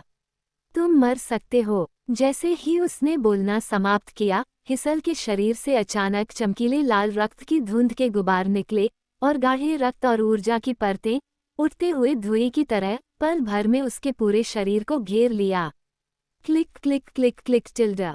हड्डियों के घिसने और मांसपेशियों के फटने की कान फाड़ देने वाली आवाजें गूंज उठीं। हिसल की मांसपेशियां बेतहाशा फड़फड़ाने लगीं और मांस की लाखों पतली पट्टियां मुड़ने लगीं, आपस में उलझ गईं और मोटी और लंबी होती चली गईं। पलक झपकते ही हिसेल की लंबाई बढ़कर 3 मीटर हो गई। उसके सिर से बैल के 2 सींग निकल आए और उसका पूरा शरीर गाय की खाल जैसी सख्त, गहरे बैंगनी रंग की त्वचा से ढक गया। क्लिक। कंधे की हड्डियों के पिछले हिस्से पर अचानक 2 मांसल उभर आए, जो धीरे धीरे बड़े होते गए। ऐसा लग रहा था मानो अंदर कुछ बेतहाशा छटपटा रहा हो, जिससे उभरे हुए मांसल उभारों की त्वचा खींचकर खुल रही हो। अंत में त्वचा की झिल्ली के जबरदस्ती टूटने के बाद चमगादड़ के पंखों जैसे दिखने वाले 2 विशाल मांसल पंख उगाए। पूरी तरह से फैले होने पर पंख 5 झांग लगभग 10 मीटर से अधिक लंबे होते थे, जिनमें उभरी हुई पेरियोस्टियम और नुकीले कांटे होते थे, जो उन्हें एक अद्वितीय दानव राजा की तरह अविश्वसनीय रूप से भयंकर बनाते थे। और यह परिवर्तन अभी खत्म नहीं हुआ है। सुनहरे कवच पर इस परिवर्तन का कोई असर नहीं पड़ा, बल्कि जैसे जैसे शरीर का विस्तार हुआ, कवच का आकार और उसमें मौजूद अंतराल स्वतः ही शरीर के अनुरूप पूरी तरह से समायोजित हो गए। अंत में हिसल के पीछे से एक पतली अजगर की पूंछ निकली, जिसके सिरे पर हीरे के आकार का हड्डी का हथौड़ा था, जो ड्रमस्टिक जैसा दिखता था। इसकी चमकदार चमक से अंदाजा लगाया जा सकता था कि यह साधारण दिव्य हथियारों से कहीं अधिक भयानक था। गरज। ये टेरोडेक्टाइल का युद्ध रूप है जो मेरी टेरोडेक्टाइल जाति को पूरे ब्रह्मांड पर प्रभुत्व स्थापित करने की शक्ति देता है। मानव सरीसृपों, कांपों, जमीन पर लेट जाओ और इस राजकुमार की कृपा स्वीकार करो। हा हा हा हा। हिसल की आभा जबरदस्त थी और एक शक्तिशाली रक्तमय रक्तवंशीय ऊर्जा भूस्खलन और सुनामी की तरह उमड़ पड़ी, जो 100 मील के दायरे में फैल गई। टेरोसॉर के युद्ध रूप की सतह एक ऊर्जा बवंडर की आंख जैसी दिखती थी, जो लगातार भयानक ऊर्जा की लहरें उत्पन्न करती थी जो आसपास के अंतरिक्ष से नीचे की ओर बहती थीं। स्टॉप्ड। अध्याय 619 वास्तविक ड्रैगन शरीर बनाम टेरोडेक्टाइल युद्ध रूप। कितनी भयानक आभा है! क्या ये टेरोसॉर बैटल बॉडी है? यह अल्फा ब्रह्मांड में सबसे शक्तिशाली बैटल बॉडी के रूप में जानी जाती है। महामहिम गंभीर अवस्था में बहुत ही आकर्षक लगते हैं। महामहिम, उस मानव सरीसृप को शीघ्र मार डालिए। ... टेरोडेक्टाइल बैटल फॉर्म के प्रकट होते ही वहां मौजूद सभी लोग तुरंत ही भयानक रक्तमय आभा से अभिभूत हो गए। ये तीव्र रक्तमय गंध टेरोडेक्टाइल बैटल फॉर्म की अद्वितीय अशुभ ऊर्जा थी। 8 साल पहले 39वें राजकुमार हिसल ने शारीरिक सीमाओं को तोड़ते हुए और विंग ड्रैगन जाति की रक्तरंजित परीक्षाओं के माध्यम से 10 लाख जानवरों को मारकर विंग ड्रैगन बैटल बॉडी को पूरा किया। परग्रही राक्षसों का वध करते समय उनके शरीरों में समाहित रक्त प्रवंचना की भावना क्षीण नहीं हुई। इसके बजाय ये पूरी तरह से टेरोसौर वंश द्वारा अवशोषित हो गई और टेरोसौर के युद्ध शरीर से मुक्त होने के बाद एक भयानक रक्तप्रवंचित और द्वेषपूर्ण ऊर्जा में परिवर्तित हो गई। कमजोर लोग एक बार इस दुर्भावनापूर्ण ऊर्जा के प्रभाव में आ जाने पर तुरंत अपनी चेतना खो देंगे और यहाँ तक कि पूरी तरह से बेहोश भी हो सकते हैं। निम्न रक्त वंश वाली नस्लें भी इस दुर्भावनापूर्ण ऊर्जा से प्रभावित होंगी और उनकी शक्ति बहुत कम हो जाएगी। एक तरफ खड़ी दू सन्नियांग तेज रक्तमय आभा महसूस करने के बाद पीली पड़ गई और उसे सांस लेने में कठिनाई होने लगी। उसे पूरे शरीर में बेचैनी हो रही थी और उल्टी करने की इच्छा हो रही थी, लेकिन लाख कोशिश करने पर भी उल्टी नहीं हो रही थी। वह असहनीय पीड़ा में थी। डू सन्नियान की हालत देखकर वांग हाओ ने अपने विचार टेलीपैथिक रूप से भेजे। बहन डू, मेरे पीछे खड़ी हो जाओ। बोलने के बाद सिस्टर डू निर्देशानुसार वांग हाओ के पीछे खड़ी हो गईं और तभी उन्हें थोड़ा बेहतर महसूस हुआ। धन्यवाद वांग हाओ, अब मैं काफी बेहतर महसूस कर रहा हूँ। आपको सावधान रहना चाहिए। टेरोडेक्टाइल बैटल बॉडी अल्फा ब्रह्मांड में नंबर 1 बैटल बॉडी के रूप में जानी जाती है। चिंता मत करो, मैं ऐसे भद्दे अजगर को खतरा मानता ही नहीं। वांग हाओ स्वभाव से ही निडर था। अगर यह किसी अन्य शक्तिशाली जाति के वंशज की चरम युद्ध क्षमता होती तो वांग हाओ को शायद अभी भी कुछ संशय होता, लेकिन ड्रैगन के युद्ध शरीर की तुलना उससे करना तो सीधे सीधे मौत को दावत देना है। सच्चे ड्रैगन कबीले का युद्ध शरीर ड्रैगन जाति का सबसे मजबूत सच्चा युद्ध शरीर है और साथ ही यह एकमात्र पारंपरिक ड्रैगन युद्ध शरीर भी है। अन्य विविध ड्रैगन, दुष्ट ड्रैगन और उप ड्रैगन के तथाकथित युद्ध रूप केवल घटिया नकल हैं जो उन्हें हंसी का पात्र बनाते हैं। ये तथाकथित टेरोसौर प्रजाति एक संकर ड्रैगन से ज्यादा कुछ नहीं है, जो उप ड्रैगन और कुछ अज्ञात प्रजातियों के संकरण का परिणाम है, जिसमें मिश्रित और अव्यवस्थित रक्तवंश है। वे तो ड्रैगन जाति के वंशज कहलाने के भी योग्य नहीं हैं। कोई भी मामूली मछली जिसके पंख हों, ड्रैगन का खून होने का दावा करने की हिम्मत करती है। ये टेरोसौर जाति तो बिल्कुल ही बकवास है। मैं तुम्हें दिखाऊंगा कि असली ड्रैगन का खून और असली ड्रैगन का शरीर क्या होता है। वांग हाओ जोर से हंसा और उसका शरीर तेजी से फैलने लगा। उसकी मांसपेशियां फूलने लगीं और उसकी त्वचा से सुनहरे शल्क एक के बाद एक निकलने लगे, जो तेजी से बढ़कर लगभग 3 झांक 10 मीटर की ऊंचाई तक पहुंच गए। उसके अंग तेजी से अजगर के पैरों में बदल गए और उसके हाथ पैर अजगर के पंजों में परिवर्तित हो गए। उसके सिर पर मूंगे जैसे अजगर के सींगों की एक जोड़ी उग आए और उसके घने काले बाल हवा के बिना भी अजगर की मूंछों की तरह लहराने लगे, जो असीम दिव्य आकर्षण से परिपूर्ण थे।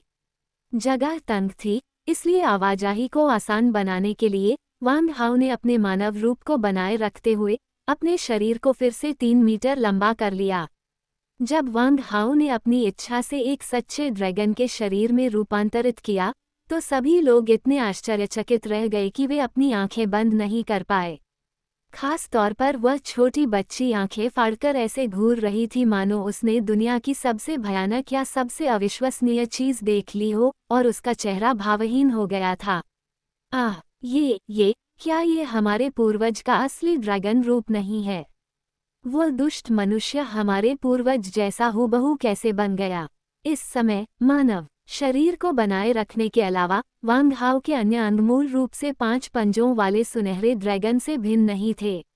नहीं, उस पूर्वज के 5 पंजे थे, जबकि उस बच्चे के 3 ही पंजे हैं। 39वें राजकुमार हिसल भी बार बार कांप रहे थे, उनका पूरा शरीर भय से अनायास ही कांप रहा था। ये सब क्यों हो रहा है? मुझे लग रहा है जैसे मेरा दिल धड़कना बंद हो गया है, मेरी सांसें तेज हो गई हैं और मेरी टेरोसौर वंश रुक गई है। उस इंसान ने ऐसा आभा मंडल क्यों छोड़ा जिससे मेरा दिल जोर से धड़क रहा है और मैं डर से भर गया हूँ? ये आभा कैसी है? ये तो जानी पहचानी सी लग रही है। कितनी डरावनी है। हिसल को अत्यधिक पसीना आने लगा।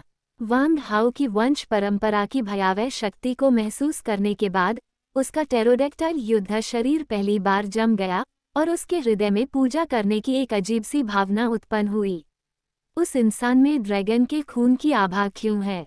वांग हाओ के असली ड्रैगन में परिवर्तित होने के बाद उसे पुनर्तः ताजगी का अनुभव हुआ। अपनी असली ड्रैगन रक्त रेखा को थोड़ा सा सक्रिय करते हुए उसने प्रतिद्वंद्वी की टेरोसॉर रक्त रेखा को पूरी तरह से दबा दिया।